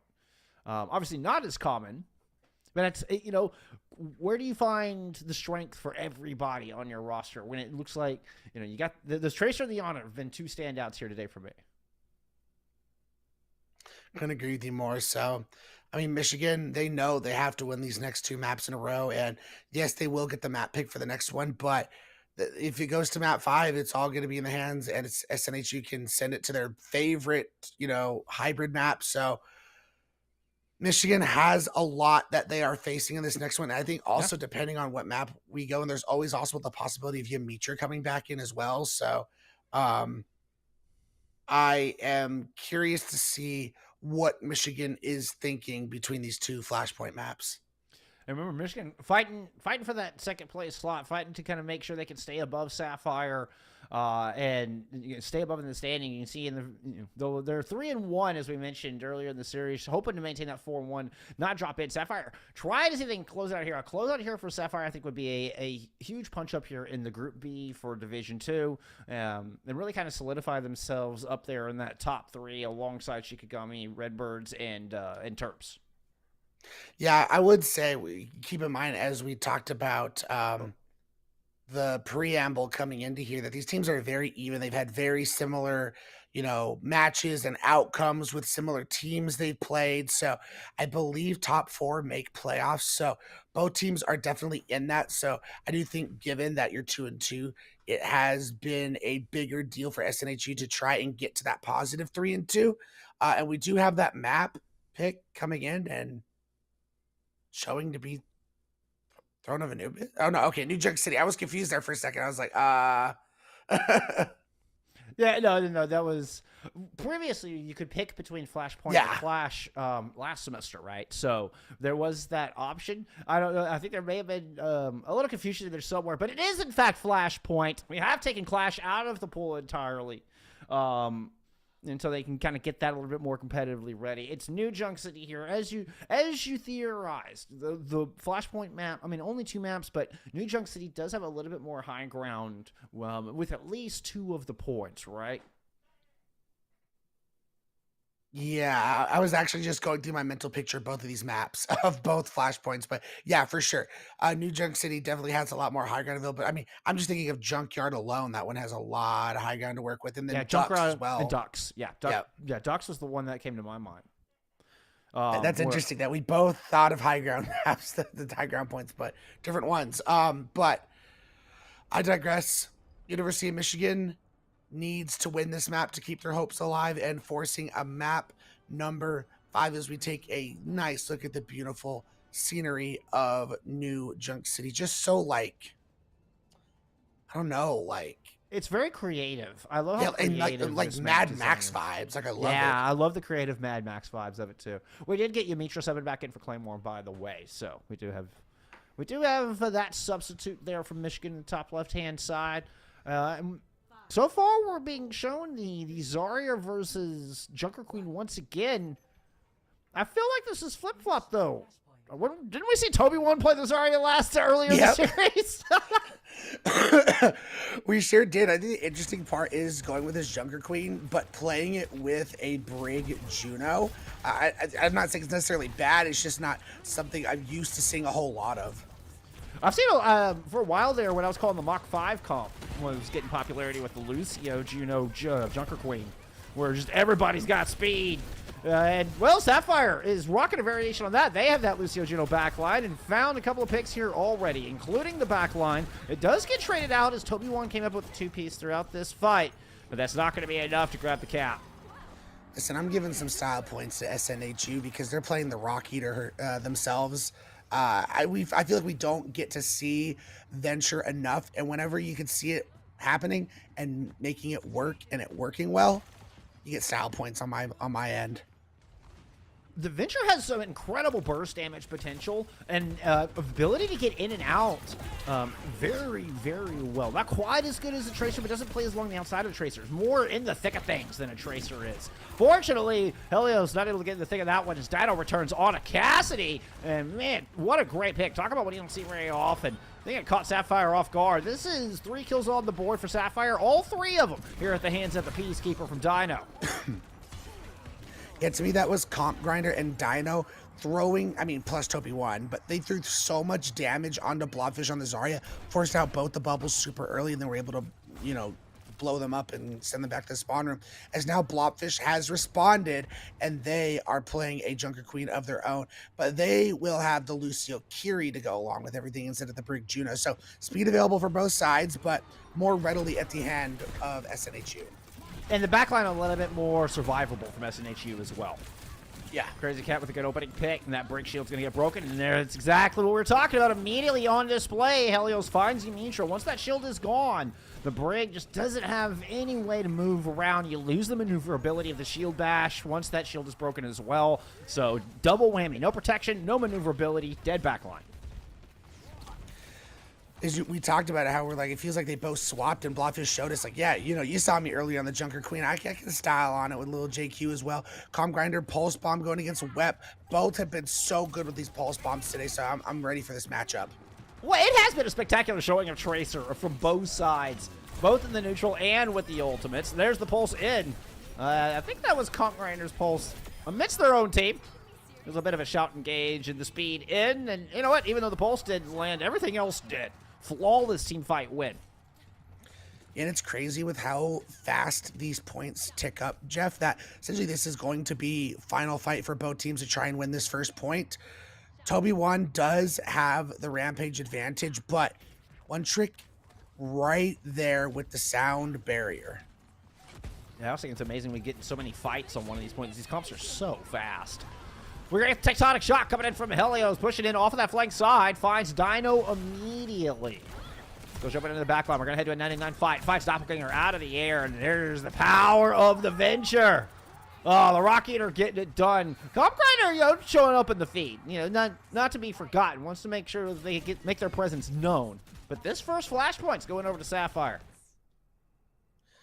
So far, so good for both the teams. They are looking extremely well and it's interesting because, you know, they each have their own, like, intricacies of the Junker Queen. Like, you know, you talk about we don't see the cast very often. And then for SNH, you don't really see the Venture. And then we have, like, the speed but survivable Kiri, Lucio, but with a lot more heals and damage at your disposal for the Brig Juno. So it's really cool to see Junker Queens, but so different. Well, the one thing is, I mean, no cleanse, but Blobfish misses the Rampage, and then the cleanse is there from Crazy Cat. Crazy Cat drops down the rush, finds two immediately, and it's going to be a good cleanup, despite I think it was actually a good boop out of Yimitra that forced Blobfish off course there.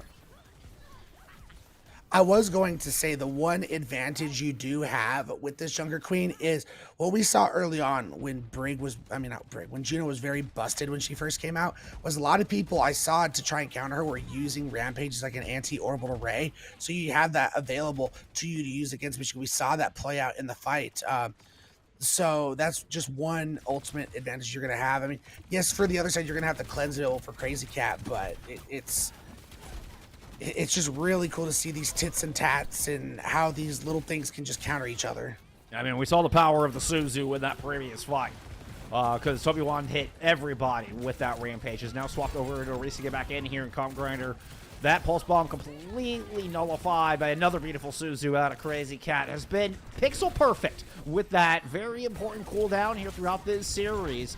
Now, then trades on both sides, and Calm Grinder still a menace. You got to watch out for. Giving the player advantage over to Michigan here in this 0.95% fight. Helios looping around the outside, see if they can cut the knees off from the back line, but Calm Grinder systematically working through the Sapphire ranks. As the Venture burrowed, jumped out, tried to find some kills and some damage, we do see just a huge compositional swap in general. Like the Orisa now, the Pharah now, Yimitra's on the Lucio. And look at this, Jeff. They flipped the point at 99, but they have so many tools at their disposal. They have their Terra Surge, their Sound Barrier. They're going to get their Orbital Ray by the time that happens. They'll get their DPS ults. Michigan's actually not in a terrible spot. Yeah, for Michigan, look, maybe combo with the Terror Surge, either get Dino's Barrage up. Nope, never mind. That's not going to be an option. Helios pushing in aggressively. Sapphire pulled the trigger on this first on the back of Crazy Cats. Kitsune rush. Here comes that Orbital Ray in over the top. Blobfish goes down.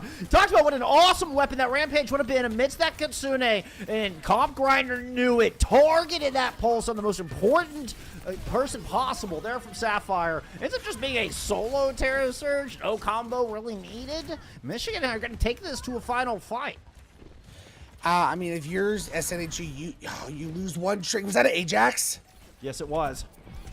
You also lost Toby One, though, on the other side. But yeah, One Trick absolutely just lost that ultimate. Rampage coming in. That's going to hit 3. Nothing to purify this. Blobfish is going to fight Dino immediately. This 99-99 fight is going to get messy. It's going to get dirty. And that's exactly where Helios and Blobfish are going to thrive. As they find the cleanup, flip the point. It's a 2-0 lead here on New Junk City for SNHU Sapphire. Helios has been the player for SNHU who's just like clutch. Like to me, Comp Grinder has been, you know, the grinder, like in the fights, getting a lot of kills and stuff. But like when SNHU really needs a big pick, it has been Helios to come through. They got 2 big ones on the venture in that fight. So now we head over to Ducks, and we talked about, you know, the high ground, you know, importance on some of these points. Here's the first point where that's going to come into play. Oh, and awkward for a Pharah, despite, you know, kind of being a low ground, high ground, split level type of objective. The ceilings are so low, it's difficult for Dino to get in and find a good angle to work with. Low supports there as Ultimate Web tried to put in a Blink Pulse. Has a Comp Grinder, but couldn't quite lock them down. Ends up moving back onto the point. Helios still playing this high ground, trying to fend off Michigan, who's pushing in from this side door. Build up towards Yamitra's sound barrier if they really want to spend it to get down to that lower level, but would love to get an opening pick here in the neutral first. They will not. Dino is the one to fall. Crazy Cat once again lighting up the feed. Yamitra drops in that sound barrier, hitting only themselves. Toby One doesn't get it. Toby One was just around the corner. A disastrous turn. Yamitra goes down, trying to keep their Risa alive. Cannot. Sapphire with a strong fight here to open up Ducks. Yeah, and in the entire time that fight was going on, the point was already capped for SNHU, so they were just continuously gathering percentage. And in the meantime, One Trick is built up to the sound barrier, so now you have a defensive tool to deal with doppelgangers, incoming orbital ray. All things looking up for SNHUs. They just have to win this point, and they win the series. Helios trying to use a 600 shot. I think buying some time for Blobfish's Rampage to come online. It's a very aggressive push with the orbital. Michigan realizing they have a small window of opportunity to get this done.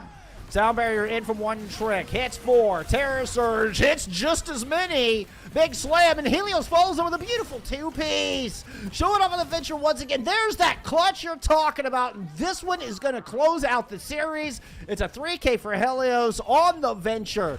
And Sapphire will win it out here over Michigan in a 3-1. They're going to move up to the 3-2 on the season. As a battle of the top 4 teams in this group, I believe it was Group B. Indeed. 100% sure. Yeah, Group B. Group B of Division 2 comes to a conclusion. SNHU ends up beating Michigan 3-1 with all maps being relatively close, coming down to the wire.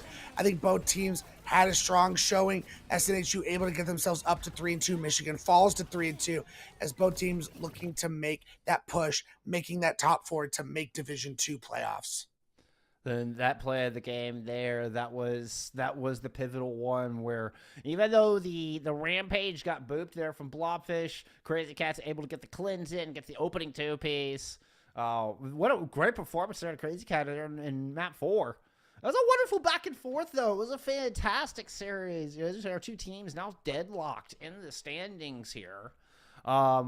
And, you know, not a whole lot of matches. We're a bit over halfway through the season here, Ray. And things are going to really start heating up once we get into the back half.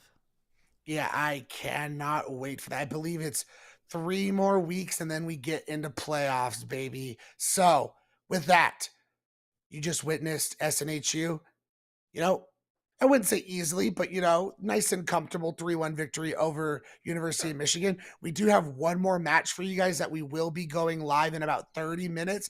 It's going to be a battle for California. We get UCLA going against UCSC Slugs.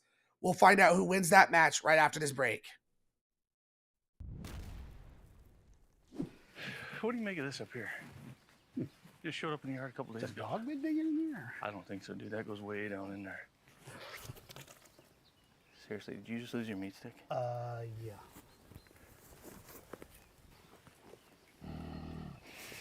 Oh, no. There's something in there, dude. Just leave it. Are you kidding me? We'll just head to the house. Just leave it. The hell with that. Oh! It's up in there. Want one? Thank you. It was worth it.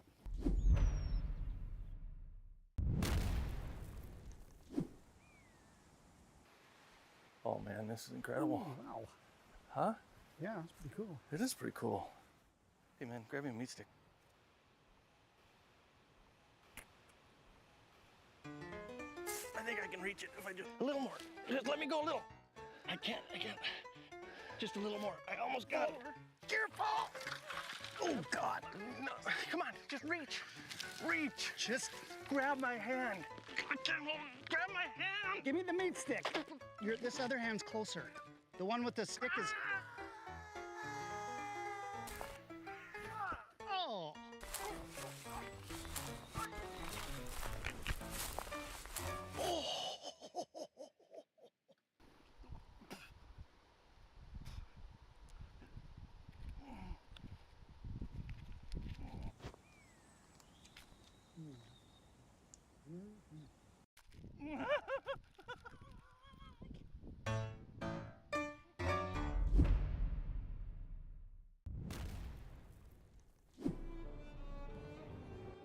What am I supposed to say? It doesn't matter. He's dead. He ain't listening to you anyway. I'm hungry. No. Put it away. I can't put it. Oh, crap. Just reach in. You gotta pull it. Just grab it. Just take it out of his hand. What do you mean you can't? He won't let go. What do you mean he won't let go? He's dead. Help me. Get in there. Now just hold on. Make him let go of it.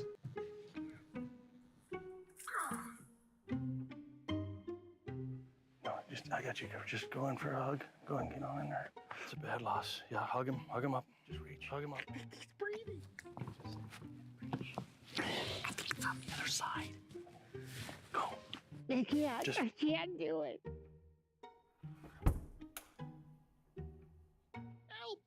Help me, Lord. Help me get over this loss. I can't breathe. Yeah, I can't breathe. I'm so upset. I can't breathe. Stop. You knock on wood so they go to heaven. It's like a lucky. Hey, get the stick. Yeah, Hey, did you get the meat stick? yeah, I got it. Hey, just hold tight for a second. They're moving the casket. Just hold tight. Yeah, it's no worries. I got it.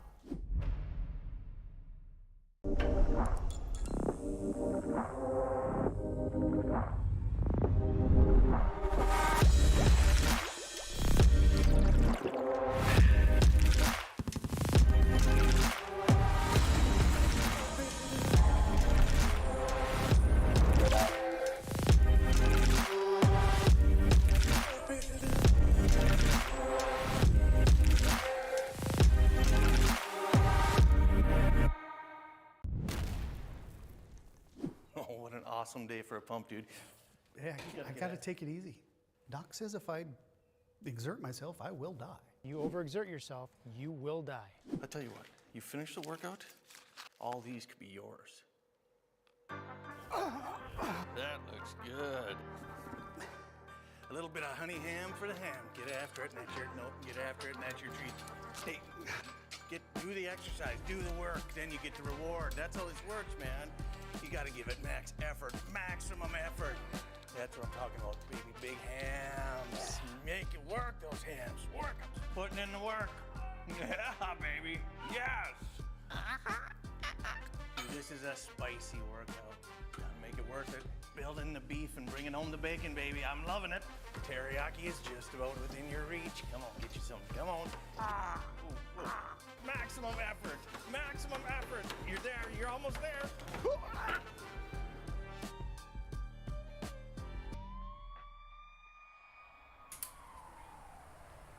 That's so worth it.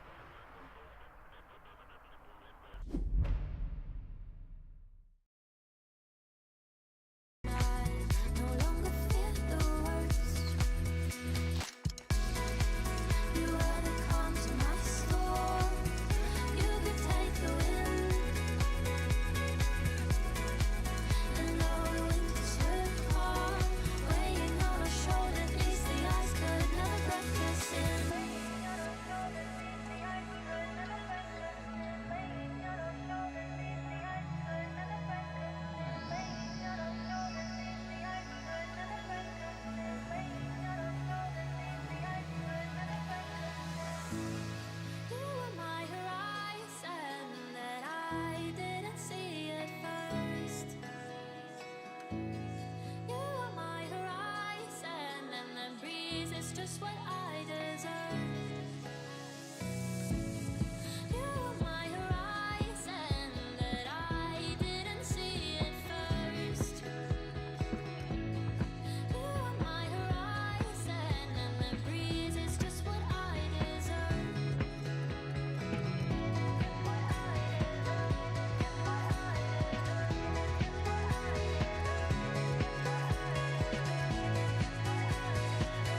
I gotta get to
1974.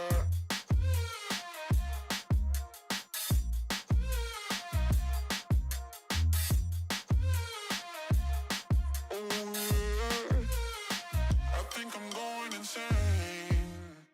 I'm feeling crazy.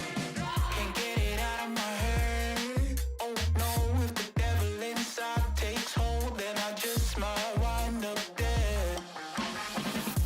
Wasted, face it. You're never gonna be the one. Rockstar, you won't get far, but at least you had fun. People tell you you can be anything you wanna be, a king or a queen, as long as you got a dream. Oh no, it's a lie. They just wanna take your life, try to tell you it's a battlefield. People tell you you can be anything you wanna be, wanna go to outer space, superhero in the streets. Oh man, what a lie, what a time to be alive. How have I survived? Life's a battlefield. 1974.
seek to find is a world that's mine. Need a place to hide. Will you free my mind? Follow the light of a world that's blind. In your eyes I see there's a place for me. In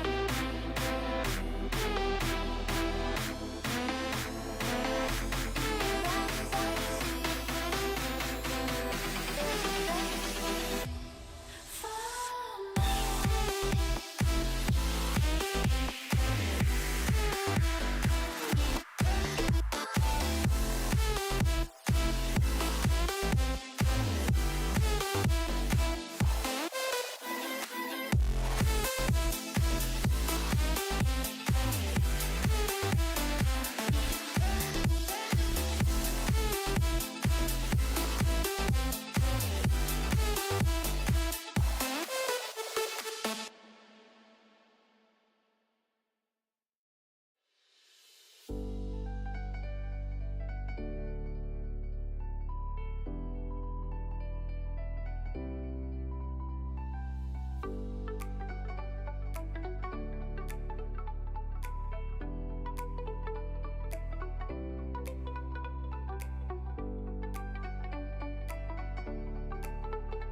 We appreciate your patience there through a little bit of an extended break. We had a bit of a tech issue for one of our teams we had to work through. We had a PC explode or something there, Ray. But you know what? It's finally time. It'll be worth the wait. We've got another fantastic Division II matchup lined up here for you.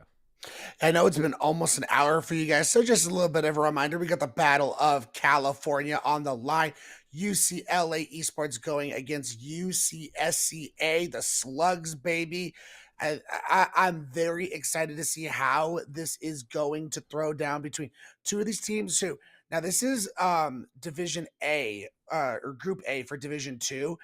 So it's a different group from our previous game, and we were looking at this group, and it has been a crazy one to say the least, Polskunk.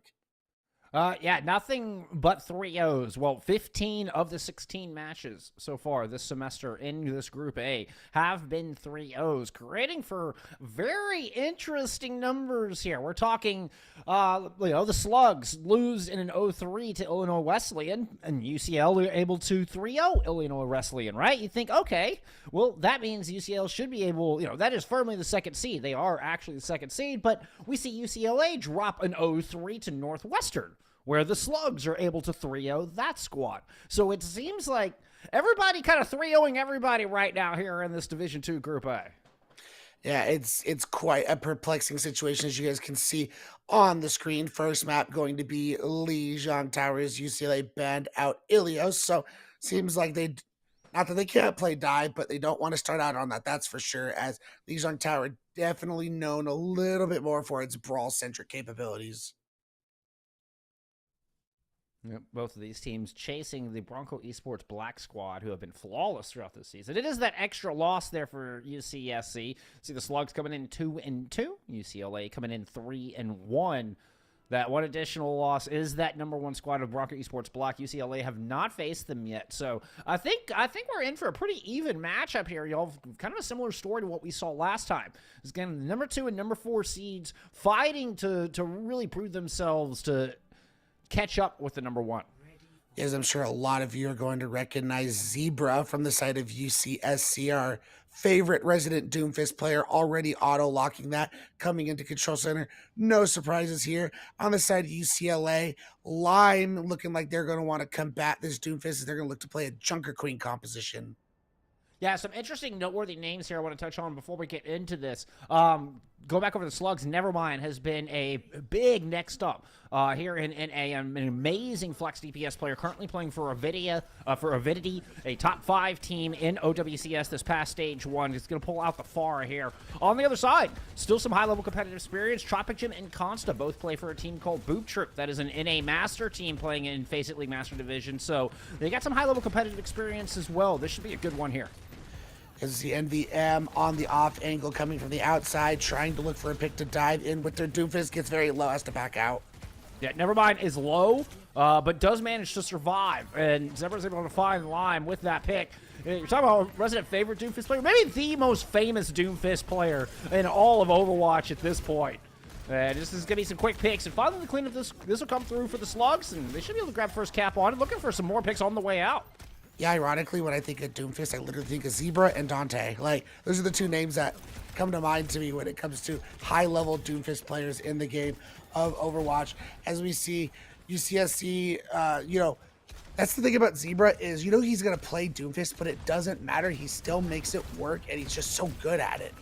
Right, even though it's coming, it's so difficult to stop.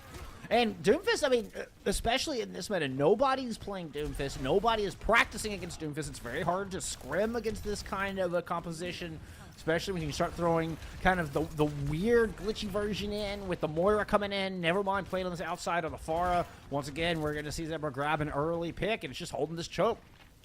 I would say that's the similar vein to what Texas A&M White was raising up the rankings with, was playing Doomfist comp. Teams eventually did catch on, but so far, so good for UCSCA. They have this Moira coalescence on Lich. You don't see a lot of Moira play recently either. No, this is the one map. Moira has been rearing her head more and more just on Control Center. These coalescents can be so nasty. I tend to see very, very aggressive Moiras in this. It's not sit back and pocket your defense. It's just what Fox Deluxe is doing. You go in, you find picks. You light up the kill feed on that Moira, and this is going to propel the Slugs to about 70, 75%. As you're going to get the boot pick Tropic Obviously, you mentioned the name at the beginning, looking great on the Lucio as they're able to rally their team to the point, and they start to flip it, but NVM gets one. Lime returns back on a Hazard, gets hit by the barrage. 2-for-2 trade with Constant trying to get the edge back over to UCLA with the Dragon Blade. Overclock in return, though. Sandevistan jumps, leaps you onto the point, and Fox's Deluxe, once again, showing the lethality of the Mora there. Finds a two-piece, looking for a third, almost has Tropic Gym down, actually sneaks away the Mega. Oh, that was just mean. And no touches, no percentage gained for UCLA as this Doomfist comp that UCSC is so known for already coming out in spades. And, just thinking about, how we've seen so many 3-0s, at least with UCSC, to me, it's always kind of made sense just because you know what they're going to play. So if a team comes in with a good game plan, it doesn't surprise me that either UCSC 3-0s because they overwhelm with the Doomfist or they get 3-0'd because you come in with a good game plan. But everywhere else, it hasn't made sense. So as we head over to Night Market for our next submap, curious what UCLA is going to look to try and change up. And it looks like not a whole lot. They're going to continue to play this Junker Queen, and they're going to go to a Genji Cassidy DPS duo. Yeah, the Cassidy is in direct response to Zebra. Also, they are running the Mob 5 comp that I kind of alluded to back in our previous series. Yeah. Lime, Tropic Gem, Xerxes, all with speed capability here from UCLA. Couple shots landed, and Nevermind's direction, and, well, your OWCS player gets popped off first here on Night Market. First blood going to UCLA, and they've gotten great position on the back of that. There's a low Courier on the outside, but the heals come through. Courier still gets taken down. 4v4, Edge now to the Slugs. They look to make their way onto this point. UCLA have gotten the cap, so they are going to be building percentage through this, but that was a mean right hook landing on the line. Now precociously hanging out on the ledge on the outside. So dangerous against the Doomfist. Zebra's eventually going to wrestle them down, and the Slugs will eventually wrestle away control of this objective. And I was going to see added bonus of the Cassidy. You talked about how it was in great response. It was basically in response to Zebra, but it also has the ability to do what we saw and get that opening pick on Nevermind. But again, the greatness of Zebra, just able to find him in the neutral and clean up. And it's so crazy to me because, I think of Doomfist because I don't necessarily think of just overwhelming damage, but in the blink of an eye, these players are just disappearing. It's very impressive. Well, Tropic Jim even took the opportunity to ask Zebra what perk they preferred for their minor perk. We do, in fact, see the 1-2 out of Zebra here, which is going to reload the hand cannon ammo with a successful rocket punch. Meteor Strike trying to find these three. Tropic Jim does get the shield up and the whip shot back, but oh my, another big rocket punch lands. Tropic Jim got with so dangerously low. Lucky to still be in one piece. Courier also low on the outside. Dash out from Constant trying to escape the deathly grips of Fox's Deluxe. Just slowly tickled to death. Rally. Nope, excuse me. That's just death on point. No rally in play. Just Zebra killing everybody. Well, yeah, not only was he tickled to death, but that was basically a spawn camp. They're just all the way at the by spawn. the Moira. Yeah. You don't see that every day in your Overwatch games. I mean, I see it at my comp games, but, I'm just a pleb where I'm just bad and people do that to me. But very impressive nonetheless from Fox's Deluxe. Has that Coalescence online, and Psych's going to have the Orbital Ray. Oh, what a capture there. Courier trying to make it back around the corner. Gets clipped by the rocket punch. Even though it wasn't charged, it's enough to keep Courier from escaping. Now Lime looking equally boxed in. Zebra respecting the rampage on the other side. I think that had to be clocked. Did not pursue that kill. And now Lime's able to find 3 with the aforementioned ultimate. Psych's going to go down. Not able to get this orbital ray onto the point. And Sandevistan's ultimate gets canceled as well.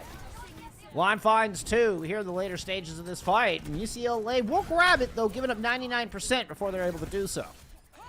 Expensive fight for UCLA as well. At some points, you had the orbital ray, you had the rampage and the high noon, so UCSC can look to come into this fight. They have an orbital ray of their own, and Zebra has the reset to be able to use with this Doomfist ult, but this orbital ray should be enough to clean this up. Costa pulling off the blade immediately finds Psych. Nope, that orbital ray, you're not going to see it this fight. You're going to have to wait till next time. Goes out over the dangerous ledge to pick up Nevermind as well. A quick +2 here to UCLA. Zebra still hiding out in the back. As Tropic has also been able to hold on to this rally, so you're at least going to have that defensive capability. I say that, they pop it. Aggressively at that, using that to continue to push the slugs all the way back towards their spawn door. There is a back cap going on. Oh, please. Okay, there's at least a touch. Xerxes able to fly through the window to make sure that didn't result in just the most disastrous C9 we have seen all season. Well, right now tossed on to this point. The only ultimate out of the slugs. The live fight, Psyche immediately. That's 2 fights in a row where Psyche's gone down very early. First pick both times. And a late orbital ray invested from Xerxes. And it's just going to sit in SC packet. So we're headed to a 99.99 fight here to determine night market. Yeah, that orbital ray, though, from UCLA feels like a big waste. The fight was already won. They didn't really need it, so now you're not going to have that at your disposal. The good thing for them is UCSC has kind of been trickling in their ult, so you have a lot now, UCLA, to combat them. This Rampage, #1, but Psych has swapped over to Kiriko, so Cleanse available. Yeah, good swap, good timing. Rampage ready to go. Never mind, point blank on the far side of Eston. Has opened up this fight. It's going to be a 99.90 Endeavor. 2 hit by the Rampage. Psychic just cleanses themselves. Zebra's still low. St. gets 3. The overclock on the back of the barrage will find exactly what the slugs need to push this one over the edge. Take Lijiang Tower. Hey, but, what a sad sound from Consta. I got to give it up to UCLA, though. After that devastating first map where, UCSC kind of just took it to them, they come back in spades. They made some really good swaps. I liked Courier going over to the Cassidy. I think that's probably going to have to be something we see, going forward throughout the series if you're going to need to help deal with Zebra on the Doomfist. And they brought it to 99.99 there.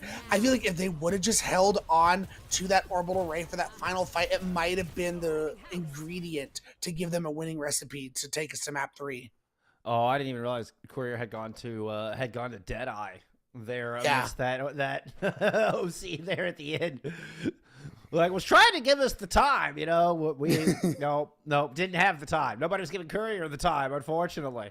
Hey, you know what though? It does mean it'll be a map pick here for UCLA coming into this. And I mean, just as a reminder, Slugs taking a 2-0 there on map 1. I mean, they are the 4th seed taking on what is, currently UCLA sitting in 2nd seed. And we have to also keep in mind what happened in our last series was a pretty dominating effort on map 1. In comes Michigan, brings us to Watchpoint Gibraltar, and is able to really flip the series and tie it up. So that's the power of being able to pick between Hybrid and Escort and take you to the most advantageous map. So to me, that's where I start learning a lot about teams. Like, we're on Lijiang Tower, Zebra, of course, Doomfist. I expect Junker Queen on the other end. Where I see a losing team come in and they get to decide this, it's going to tell me live. They take us to a dive map. It tells me, they're a dive team. They like to play that. But, they take us to, Suravasa. Then it's like, oh, maybe they do just like to play this Junker Queen. That's what we're going to see more of this series. Right. Well, we're going to have to give them to let them decide.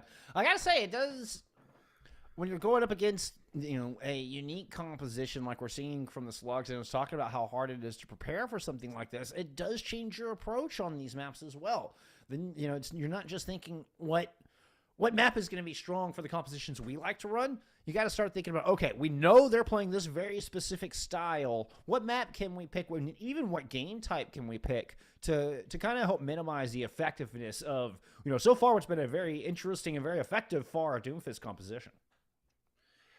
Yeah, because that's the thing. Like, we do know, just to give the audience, we don't know the map yet, but we do know we are going to Hybrid. I was thinking it's tough because I'm like, okay, like Escort, like a map like Gibraltar, it's a dive map, but also like Doomfist can't just easily get up and control the high ground like a Winston could.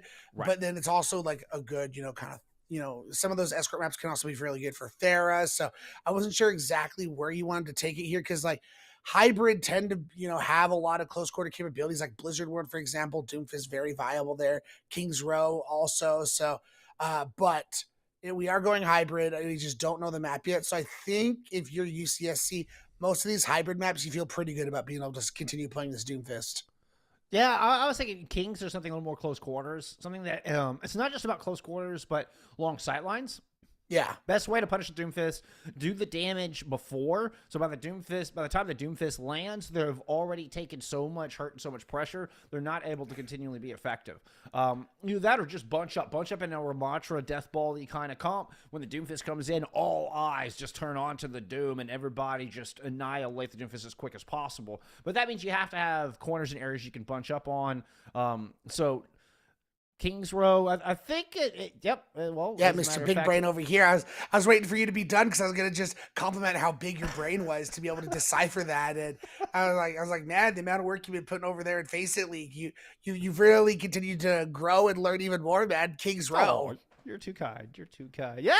Yeah. What do you? Hey, I get one right every once in a while. All right? I'll take it.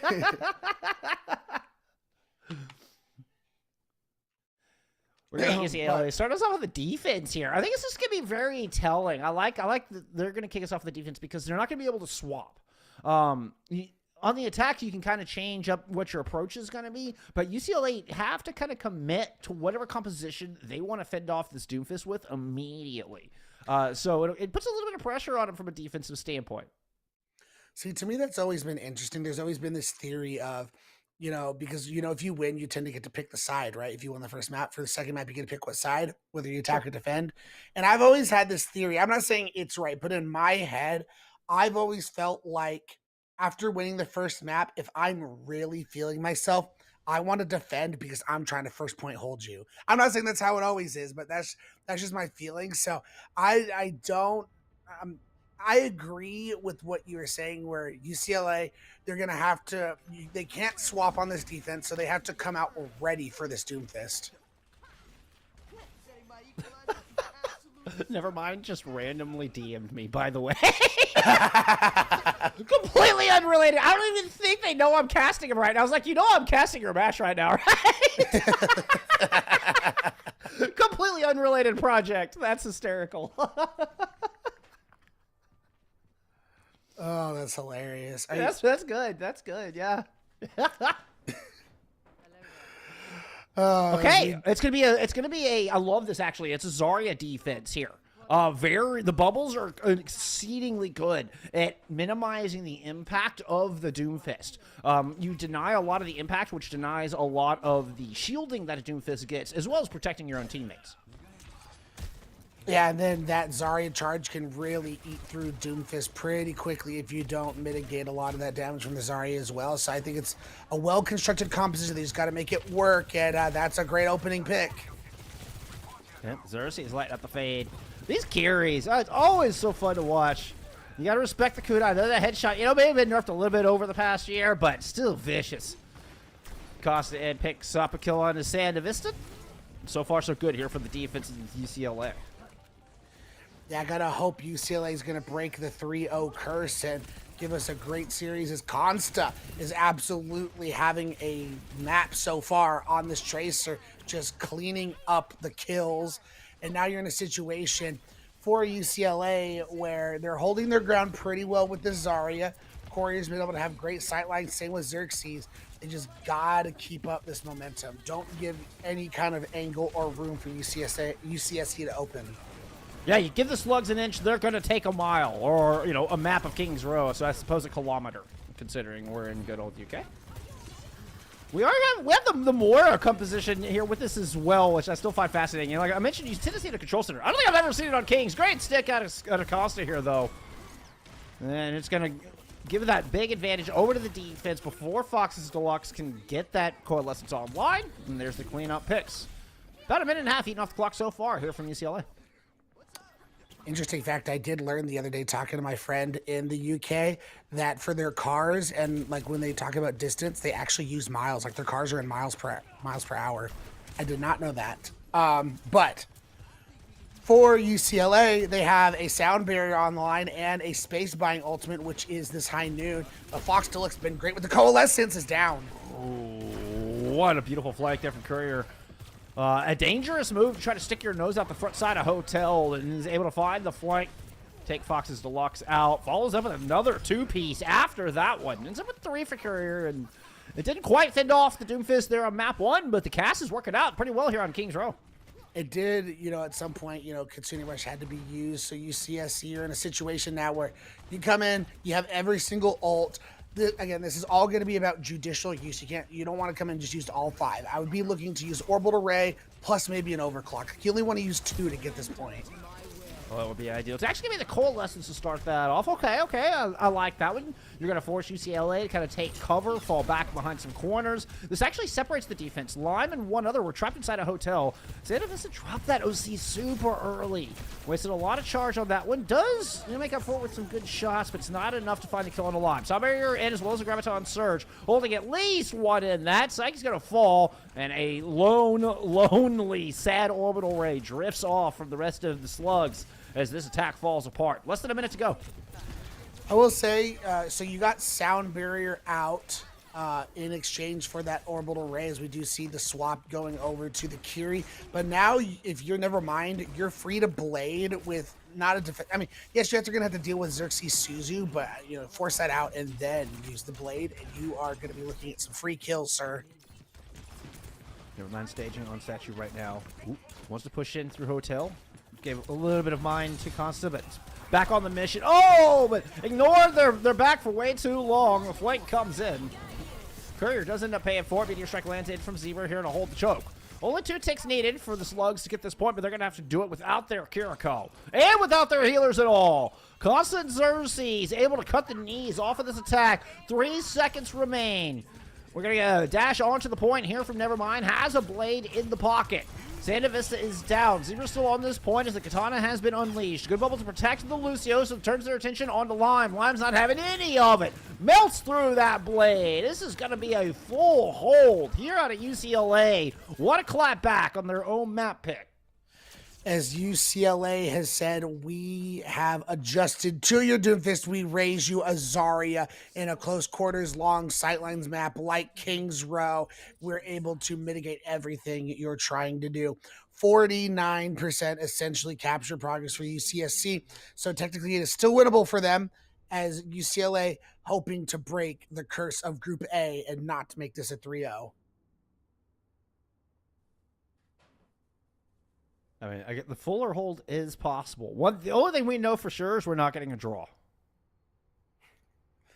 I'm not going to lie. I just had a fuller hold the other day on Rialto. So it's always up in the air. So I never say never. So that's the thing. If you're UCLA, cannot afford to relax. Keep your foot on that gas pedal. Exactly. They have not given you a reason to not play this Zarya. Keep shoving, keep doing it until they give you a reason not to. Yeah, force the Slugs to answer. Never mind pulling out an Echo on the defense to try to find that answer and get this full hold. See if the Slugs can indeed move to match point. I like the idea at face value, a lot of burst damage, and you can burst through those bubbles pretty quickly, but it feels like if you're in that situation, you kind of want the rest of your team to get those bubbles down, then you throw in those stickies, let them explode, and then get that focusing beam down. But if you can if you can get that set up perfectly, that's definitely one way. That's an opening to breaking down this composition with the Zarya. And you can see the vision where, maybe you use the bubbles to protect against the Zebra Doomfist dive, open things up for Nevermind, and Santa Vista to get some shots in once the bubbles have been used. I think it's kind of the idea here. UCLA do succeed in their initial rotation up to the high ground. Nevermind puts that burst damage to good use, picks up Constant, so that rotation not quite as clean as it initially looked. UCLA kind of stuck in the alley now. Terrible decision. Like, do you move forward in a 4v5, or do you try to retreat? They end up just kind of stuck in the corner. Do you pick up a kill on a Zebra?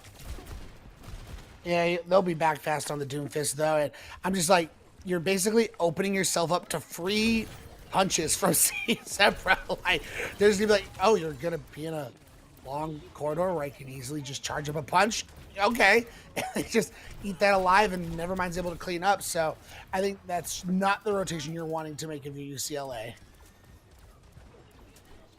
They're going to think twice before sending everybody up that stairwell again. It's just Tropic Jim going up there lonely. Like, okay, I'll go scout, y'all. Meanwhile, Courier alive, working through the down on the low ground here. A couple good shots on the Santa Vista, but they're able to respond.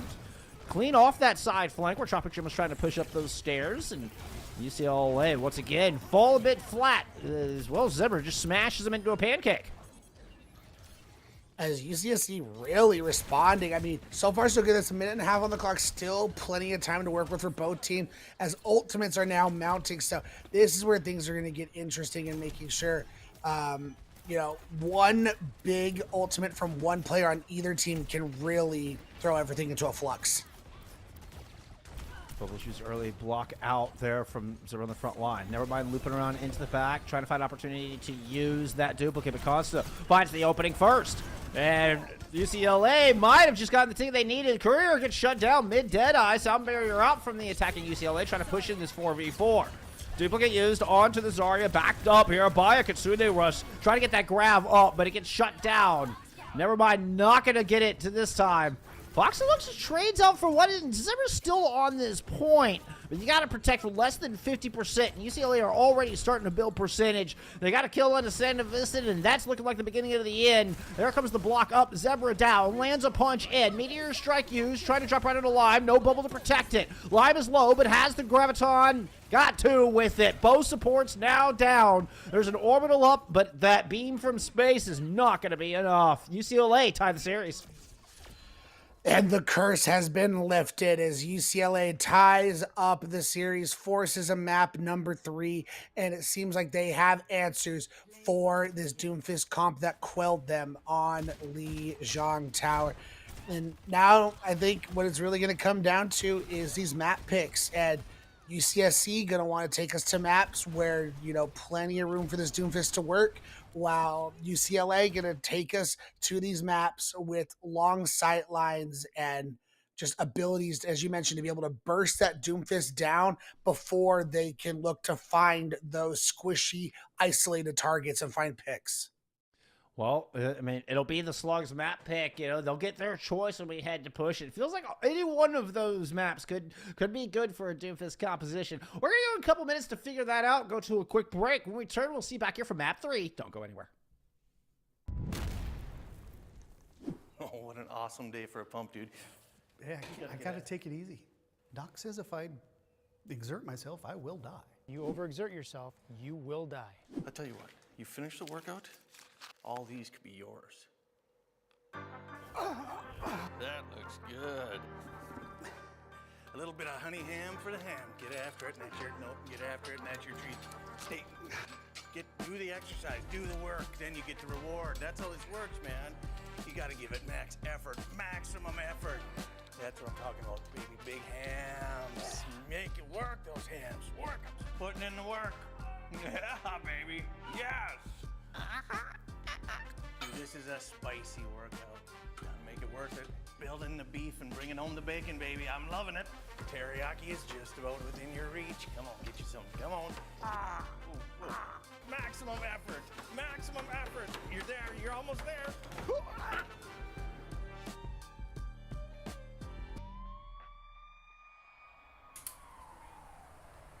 That's probably worth it.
Nothing cuts quite like a memory, especially one that you're trying to forget.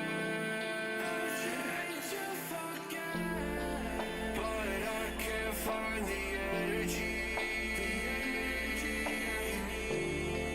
to rewind and reset. I know you don't wanna be used, but you use me to build up. You build up to break me down. How does it feel? How does it feel to knock me around? Oh, I'll make a sound. Oh, I'll make a sound until I hit the ground.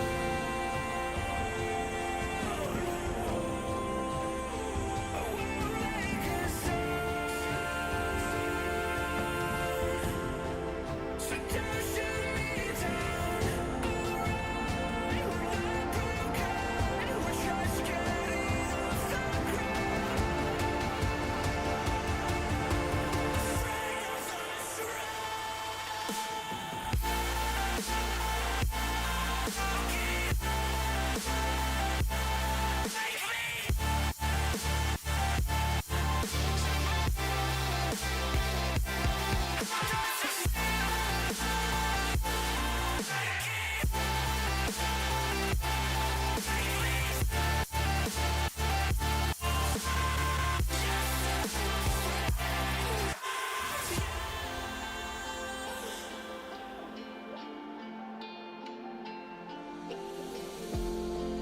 Sometimes I lack the bravery, 'cause I know I fear the end. One day we'll see a victory. Carry on until the sun will set to break me down. How does it feel? How does it feel to knock me around? Oh, I'll make a sound. Oh, I'll make a sound. All right, for the second time tonight, we are all locked up at 1 apiece heading into map 3. Fantastic map pick, great Zarya composition coming out from UCLA, thwarted the Doomfist look out of the Slugs, but now Slugs get the pick headed into push. Before we get into that, though, we got to give some love to our friends over at Wenzel's Farms. We wouldn't be able to do it without their help. Fuel your game with Wenzel's Farms snack sticks. No mess, no distractions, just bold, protein-packed flavor to keep you locked in. Whether you're grinding ranked or leading the squad, Wenzel's keeps you powered up. Grab a stick, stay in the game, crush the competition. Wenzel's Farm, fuel for gamers, flavor for champions. There you go. There you go. Grab yourself a snack, some good old Wenzel's Farms. We're ready to get into this map 3. Where are we headed here, Way? We are headed to Esperanza as New Queen Street was banned by UCLA, which, ironically, if I do think of Doomfist on push, I think New Queen Street is the first map I think of. So Yep. Esperanza is going to have a lot more sight lines, a lot more openness. So a lot more of that ability we talked about where you can have control of the high ground. You can look to try and burst down the Doomfist before Zerba can find their picks and cause all their disruption. It's all based around that Doomfist comp. Which, I mean, it automatically gives a slight advantage to the Slugs. Okay. There's pluses and minuses to this. We've talked about how you know what the Slugs are going to run. There's no surprises. But it also means the Slugs kind of dictate what's happening in the series and what's happening in the map. Now, with UCLA able to answer there in map 2 with that composition, and it is, a similar composition we're seeing here. Honestly, I'm surprised we haven't seen the Torb come out sooner. Does UCSC, do the Slugs try to change anything up? It's not looking like it so far. I mean, I think with that King's Row map, you know, I was gonna say if it ain't broke, don't fix it, but that King's Row map did not go so well for them. But I think on a map like Eastbourne's, all the push maps I think are gonna be totally fine for these Doomfist compositions. So I don't think they have a reason to worry. I do like UCLA sticking to the Zarya. And I like keeping Courier on the Cassie. We talked about how it's probably going to be, you know, almost a must pick every map for Courier to keep on this cast against the Doomfist. Yeah, it does go back into the cast. Like, we've seen the Torbo so much lately. The armor on a DPS player very powerful, particularly against a dive hero. Was a very anti-hazard pick, but yeah, they're trying to stick with the cast here. Doesn't work out in the first fight. Ever found a quick opener there on to Lime, and you know, so that focus fire you were talking about earlier. Slugs are so good at just suddenly pointing all their guns in one direction and immediately deleting a target.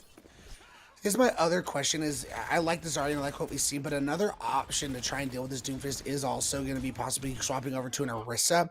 Fortify can't really do much about the tank, and then that Javelin can just be devastating to a Doomfist. Yeah, you can take him out of the block with the Energy Javelin. Fade out there for Fox's Lux. Never try to hide here in the hallway. Yep, couldn't get the block up in time. Gets caught out, couldn't escape. And that's exactly what UCLA were looking for. And you see immediately the Slugs are just hightailing it out of there. Yeah, and it was a nice stoppage before they got too far or too close to... I've seen so many times on a map like East Bronze, where after the first fight, for some reason, they just can't get back quick enough and first point's almost capped. It's just... They're just nice shot for UCLA to get back quickly and stop UCSC before they got too much distance. See, UCLA trying to put up back-to-back fights here. See if they can get that opening checkpoint. Never mind goes down, but so does Xerxes as well. Xerxes is able to get this Kitsune towards the point. That was a dead eye used just for a reload there, if I saw that right. But it ends up being a fight win here from UCLA. They are going to get the lead on the back of this and inch ever closer to that precious checkpoint. And with the pressure that they're mounting right now, I think there's a good chance they get this checkpoint. A lot of check marks coming online for UCSC as they can touch here, which they do. I think they can win this fight. Super already low. Coalescence has to be forced out early. Fox still locks, but countered. Glide does not get the sound barrier. It is just a split second late out of Tropic Gym. And that is a rare mistake we've seen out of the Lucio here throughout this series. And that one's going to cost them. Slugs get control right back. We're able to hold on to that Grav. And with that Coalescence got him, you'll have a Kitsune rush, but I don't think there'll be enough healing. Sandevistan. You know, that's the power of the Soj right there. Meteor strike, and we're going to get a Kitsune rush thrown out of the Slugs, and then pointed back towards the UCLA spawn. Sandevistan is going to find a second pick here in this fight. Get the touch just in time before the point cap comes in, does constant. Now the Grav's on point. Woo! What a play! You gotta love it, Costa. I mean, just in the nick of time, that red triangle, or red diamond rather, is not lit up. And then the Grav right on the back of it, heads up there out of UCLA to deny that cap. Perfect, frame perfect timing on that recontest. One thing you do have to be worried about is UCSC is going to have both of those very dangerous DPS ultimate. Yeah, they're not even looking to push up here. Santa Vista going down, though. Window of opportunity to possibly cap this point if you're UCLA. Zipper dancing around, able to hop up to the high ground. Never mind, gets shut down. The blade doesn't even make it out of the sheath before Courier's got the 6-shooter already. If you brought a knife to a gunfight, and Courier speed forward. Here's UCLA now with the checkpoint. Still have the overclock to work with, but now Consta's got a pulse bomb. Courier, Zebra going down. Sound barrier out of Tropic Gym to help just pursue this 5v4. Wasn't overclock invested here from Sandevistan? I say no. Not able to get a whole lot out of got it. someone on there. Hey, you know what? It's more important to go win the fight. And again, they're just winning the fights right now in the neutral, not having to really commit anything. Fox's Deluxe gonna have a coalescence, but Courier can really force the issue by buying a lot of space and positioning with his High Noon. Oh, at one health, Sanavista gets the shot on a Consta. Oh, that was so. It felt like a melee hit would have taken Sanavista down. Actually, Lime Land said melee hit. We've seen Nevermind swap off of the Genji after getting just completely stymied by Courier. And now in the Ashe, take the range duel. Works out here. That extra poke damage will win him this fight. Yeah, so now though, excuse me, for UCSC, they're going to have a Kitsune rush. They're going to have to take the fight here in the mid-range since, you know, the forward spawns are there.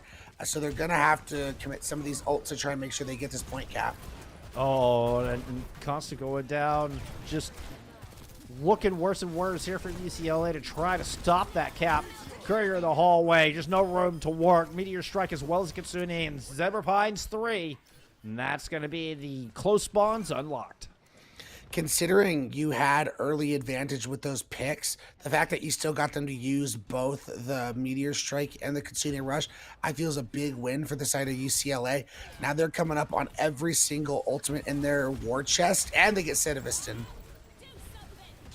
Should be able to protect this lead. The Bob gets booped back into the hallway. Kitsune Rush over the point. The lead is so close. There's the blink in. Out of Consta. The grab thrown into the back. Just got Nevermind, but it might be enough to win it out. Tropic Gym falls, unable to get the sound barrier into this fight. But Lime still gives the player advantage over to UCLA to try to protect this lead here in the final moment. The bot's already running away back the other direction. There's still some cleanup happening on this back end. Block used. There's the Seismic Slam. Try to find Psyche. I think, excuse me, Xerxes. I think they were able to step out. Steal that, oh, yeah. That Gets the scratch kill. Died to the Fox's claws. Coalescence now, just adding insult to injury. Rubbing some, I don't know, some salt in the wound of some sort. Some kind of mystical purple-yellow salt. I don't know, I think of like, almost like a glowy green kind of like radioactive salt. I feel like rubbing some radioactive salt in the room. Costa back for the touch here. Does prevent the lead once again. Sound barrier lands. Xerxes doesn't get it. Santa Vista gets that shot in right before the sound barrier landed onto the Kiriko. Taking a lot of sustain out of this fight here for UCLA. The Slugs with a +1. Zebra and Santa Vista are trying to pursue this kill. Costa gets found out. Left in a 1v3 to try to hold the point. And it's going to be the Slugs grabbing the lead on the back of this fight. 2:25 remain. Yeah, huge, you know, lead take, but they're also going to get a lot of distance as we're rounding the final 2 minutes, Jeff. Every meter at this point is going to be huge because, again, because both teams have the forward spawns now, if UCLA wants to start getting some meters, they have to win 2 fights in a row. And that's going to be a tough ask here into that high ground. No, never mind, already dead. I can't believe Zebra got out of there. Looked like Zebra was just surrounded. Fortunately, had the Seismic Slam kind of reposition back up to this high ground. So first of 2 fights I'd say needed have been won by UCLA, but now can get it past the most difficult spot. Grouped up underneath, that was just looking like easy pickings for a Doomfist, but now find themselves face to face with a Kitsune Rush coming right at them. The return is there. Courier with the dead eye, not able to find any skulls with that. UCLA back up around the corner, but Tropic Gym doesn't make it into cover in time. Yeah, Santa Vista has been having themselves a map, multiple early picks, multiple kills with those overclocks, and even got that kill before the sound barrier came out onto the Kiriko. So they've been absolutely having quite a map on Esperanza. Yeah, that pick onto the Curie was amazing, and a potential, keeping UCLA in this one. Final minute on the clock. Fox's Deluxe. Never mind. Ultimate's online, but Lime, that Graviton Surge, such a big one. That's why Fox Deluxe, I feel like you got to have that Coalescence ready for it. And I meant keeping the Slugs in this one. Zebra caught in a Graviton Surge down low. Lime just hiding just inside of that doorway enough to avoid the damage from Nevermind and the Bob. Fox Deluxe Coalescence was used throughout all that. Doesn't look like it's going to be enough. Still a little bit of free meterage kind of piled on the back of this. Slugs are in a position to take the 2-1 lead here. Yeah, 13 seconds left on the clock, and it just seems like everything is going up UCSC side. You're going to get a couple of touches. You still have the rally available.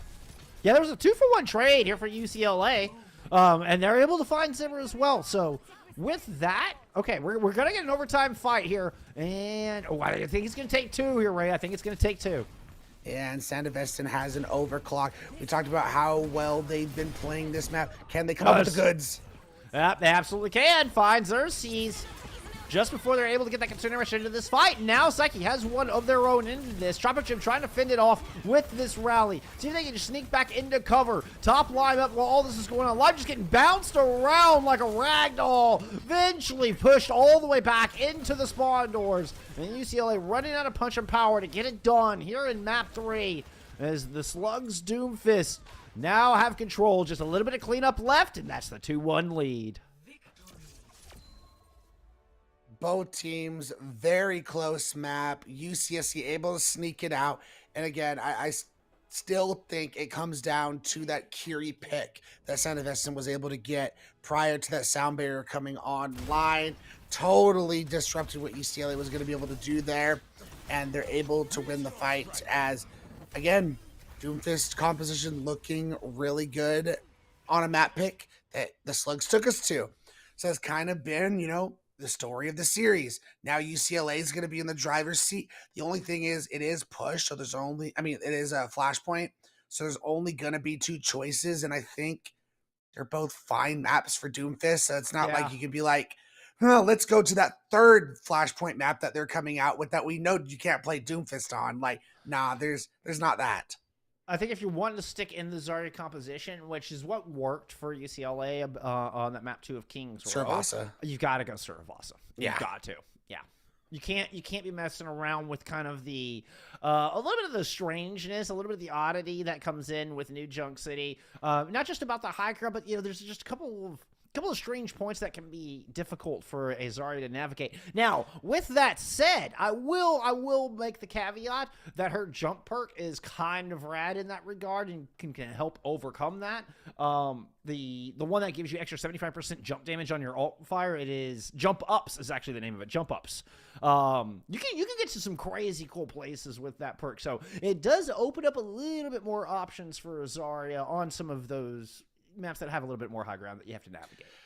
I do think Saravasa, I think with a map like that, it's very flat. It's very like, I'm just going to go at you face to face. Yeah. That's where Zarya is going to thrive. So I think if that's going to be your counter, I think even if you decide, hey, maybe Orisa is the better choice, I still think Saravasa is going to be the better map in that case. Yeah, agreed. It's kind of all the same strategy of not allowing as much setup space, not allowing as much room for Zebra and the Slugs to set up and to work. You can't give them an inch. We keep talking about this. You cannot give them an inch. They will absolutely take a mile away from you. As we do have the map pick coming in from UCLA, and no surprises here. Coming up deuces for us casters. We got it right. Saravasa is where we could be potentially going for our last map if UCLA cannot win this map. To be fair, we had a 50-50 shot of getting it right. Yeah, we could have flipped a coin and got it right as well. You know what? I'll give us this one. We'll give ourselves a little pat on the back here for this one. I think the logic is out here, though, genuinely. Listen, all jokes aside. You got Kings Row right. You got Saravasa right. Give yourself some credit, man. Oh, fair enough. Fair enough. All right, let's get ready. We're about to head into this map 4. Slugs looking to close it out. See if they can even things up. Here is the number 2 to number 4 seeds in Group A will be very much flipped on their head if UCSC can come up with a win here on Saravasa or just in this series in general. And just to highlight, just how wacky this group has been with so many just 3-0s constantly. To me, it's making things so much open. Like in the last group, I think it was pretty clear that both teams were in the top 4 with Terps and Shikigami, right? Redbirds. This one, it's like so much more open just because like we mentioned, UCSC beat Northwestern, but UCLA didn't. But they also, there was just so much crossover that You just don't know. And I think for UCSC, making sure they get to 3-2, it's going to be very important with how wacky this group has been. Oh, yeah. I mean, if the Slugs win this, it would have been your number 2 seed in UCLA beat the number 3 seed in Illinois Wesleyan. The number 3 seed in Illinois Wesleyan. That's what it was. That was the other beat team, the number 4 seed of Slugs, but then you would have the number 4 seed of Slugs beating the number 2 seed of UCLA if they can pull out this series. No surprises here. No Swan. We do have Courier off of the Cassidy going over to the Sojourn. So now you don't have that flashbang to try and disrupt the Zebra. Yeah, maybe try to interrupt an escape or even interrupt the block itself. As you're able to use both of the aforementioned cooldowns, just put some pressure on Stairs' side and leaps back towards the middle of the point where Lime is waiting. And it looks like the Sojourn swap paying off as Courier finds first blood here on this map. Yeah, so far, so good. This map proving to be just what we mentioned for the Zarya composition. So Zebra gonna have to be very judicious, very careful about how you take these dives, how you take these jumps. And never mind already getting off of the Genji, heading over to the Ashe. So given that you're playing a Zarya, you don't really have any speed available. Nevermind should have plenty of space to work. Oh, unless Courier just finds your head first. Oh my goodness. Nevermind goes down immediately, and UCLA with a good start. But Zebra finds the revenge on that. So both teams missing their hit scan currently. Nevermind swaps over to a Tracer. Third hero they've picked up here in this opening flashpoint. Surprised they didn't have one to begin with, as Nevermind already finds the opening pick in the Tracer duel against Consta. There you go. That was the ticket there, Nevermind. Even comes in to finish off Lime after Zebra had been fighting them for quite some time, and that is going to be the Slugs picking this one up. I think the good thing for both teams is no one has had to commit any ults. Again, picks traded, and I think that's in the favor of UCSC. Nevermind's going to be back way faster on the Tracer. Meteor Strike used just to negate the damage from the Pulse Bomb. Goes all the way back to the point. A little bit of a regroup here out of the Slugs.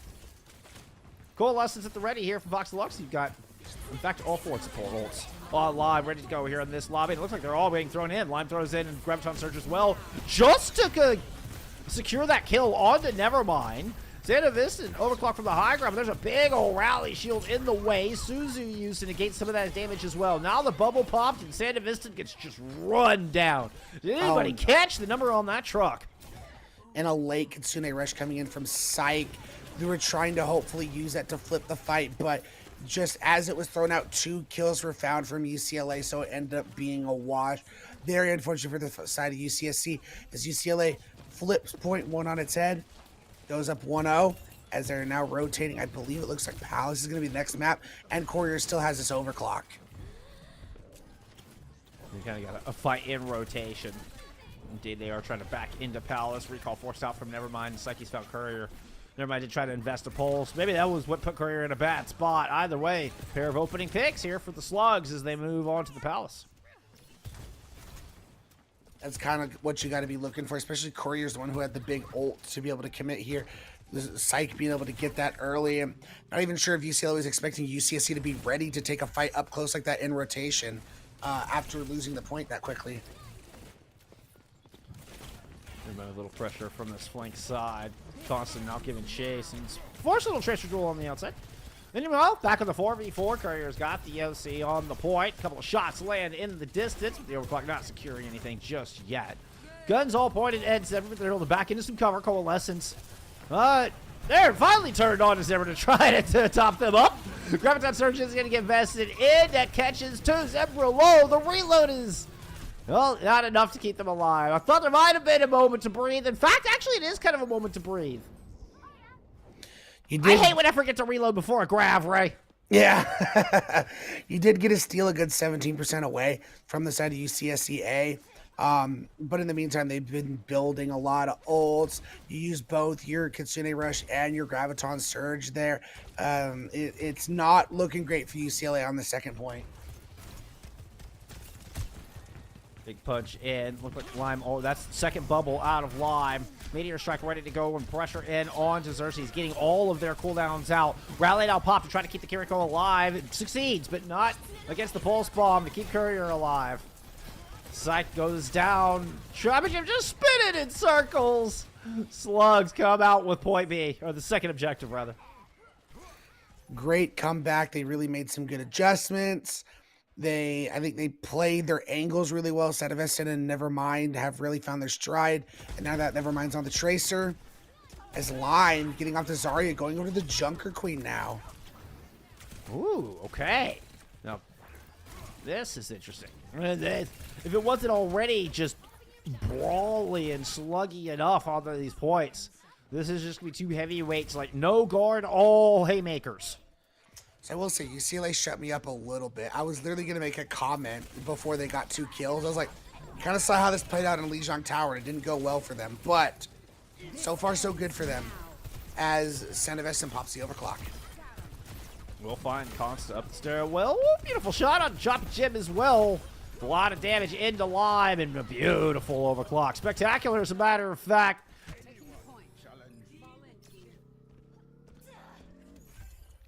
And Fox's Deluxe is still going to have Coalescence to work with. Never mind a Pulse. But Courier, Overclock online. And I think the main ingredient in this fight is going to be the Kitsune Rush that Xerxes can lay down. I think a swap out of Tropic Gem onto the Lucio coming off of that brick. There's that Coalescence you were talking about. Courier shut that one down. +1 to UCLA as they try to move on to this point with the Kitsune Rush. They're going to drop it right over all the way back towards the arches where the Slugs are trying to hide. Nevermind moves on to the point, just buying as much time as they can. Here comes Zebra looking to do the same, but neither can stick around long against that Kitsune. As Consta wins the Tracer duel this time around, but Fox's Deluxe taking out Tropic, so that's 1 support and speed utility off the table for UCLA. And now the Slugs try to throw in a Kitsune Rush, come back into this. The Courier just getting battered all over the map. UCSC so far has shown a great ability to be able to quickly, they lose someone, but they just back up slightly, but don't forbade all of the positioning, and then can quickly re-engage and turn a fight on its head very quickly. And I think a lot of it has to do with the comp they're playing, but just their heads-up ability, too. Which, it explains why UCL, tries to match some of the speed. Tropic Gem does get a kill on that Lucio, building up towards that first Sal barrier, but it's a 3v4, favoring Slugs on this point. Tropic Gem slides through to keep the yellow bar alive. Is there anybody else there to do it? No, there is not. Zebra will fight. Xerxes on the outside, and there's some cleanup from the Slugs as they take a 2-1 on the map. I was going to say, because unfortunately, you had a lot of ults to work with if you're UCLA, so I guess you'll just carry those over to the next point. UCSC, they win this one. They come out with the victory as both teams will be 3-2. UCLA needs to continue to win the next 2 points and then win map number 5. Big pulse. Yeah, catches Fox's Deluxe with no fade. That was a fade in, and that's why that is just so dangerous to not respect Costa, and Costa will make it pay. Overclock now at Santa Vista in this 4v5 here for the Slugs. Took a bit of damage. Lime just got completely shut down out of that rampage, though. Oh, no, a disastrous turn. The Soundbearer will not keep them alive. Courier pops the overclock, is at least able to find one, keep things interesting here on Temple. There's the slide in. Zebra with the big punch. Great Suzu to minimize the damage, and Xerxes does still have a Kitsune Rush to work with. Psyche's able to get theirs out, but doesn't survive the process. Still, that dying wish out of Psyche may have been enough. Slugs will grab control here on Temple. Start things off. So this isn't an official term, but that was essentially like a Rampage Jax. I don't think you really see that happen very often. That's a hard one to just completely blow up a Junker Queen during that, and they played that well. Lime now over on the Hazard, trying to just maybe counter dive here. Fox Deluxe with Coalescence. Oh god, I feel like Zebra just hit the entire team with that punch. I'm surprised there's not a hole in that wall. I think Zebra might have just introduced destructible environments into Overwatch. The trade came in with Courier, who's now on the Torbjorn, 70% and counting. UCLA struggling to find a way, an answer to deal with this composition that UCSC has been playing. And these points tick up quickly. One last crack at it. Pulse Bomb and Kitsune Rush available.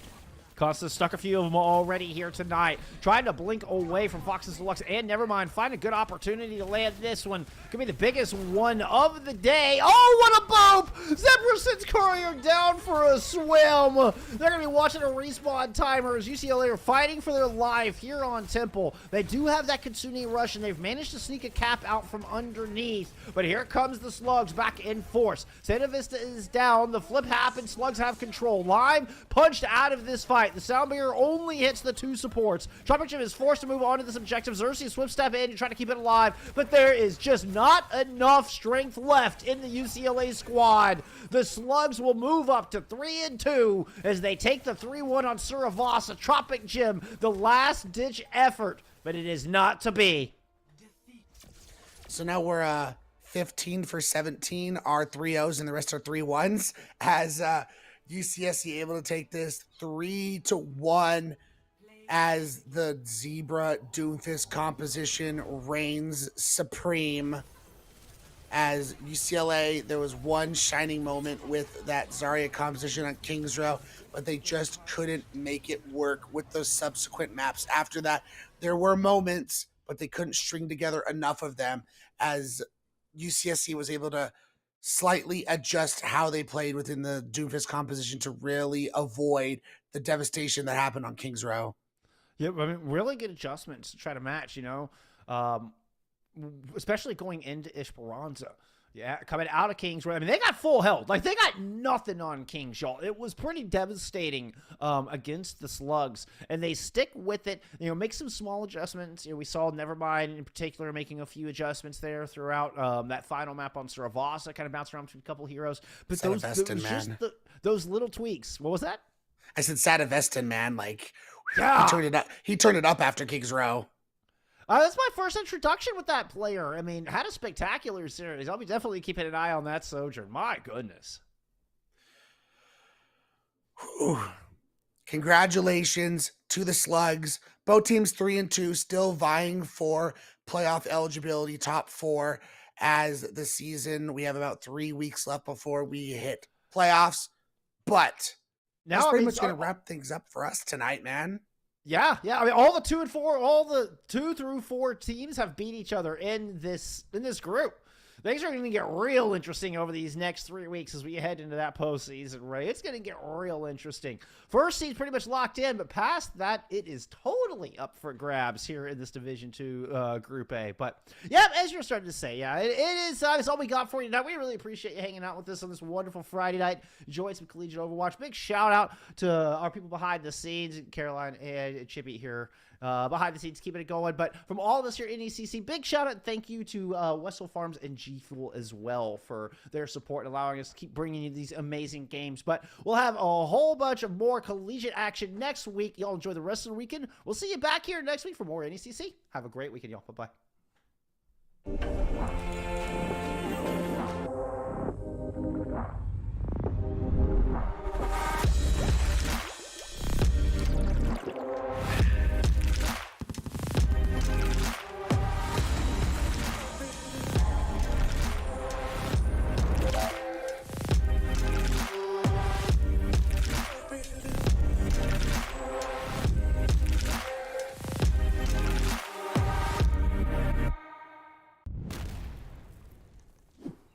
Awesome day for a pump, dude.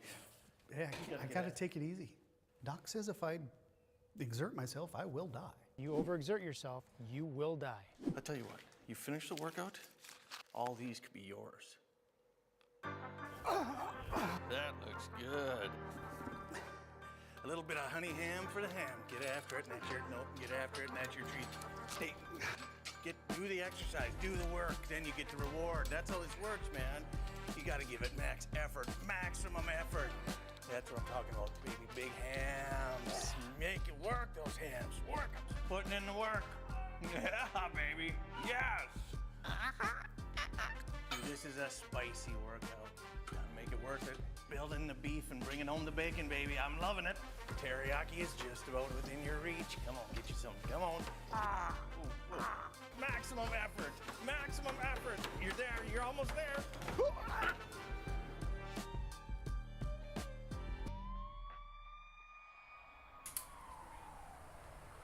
it's so worth it.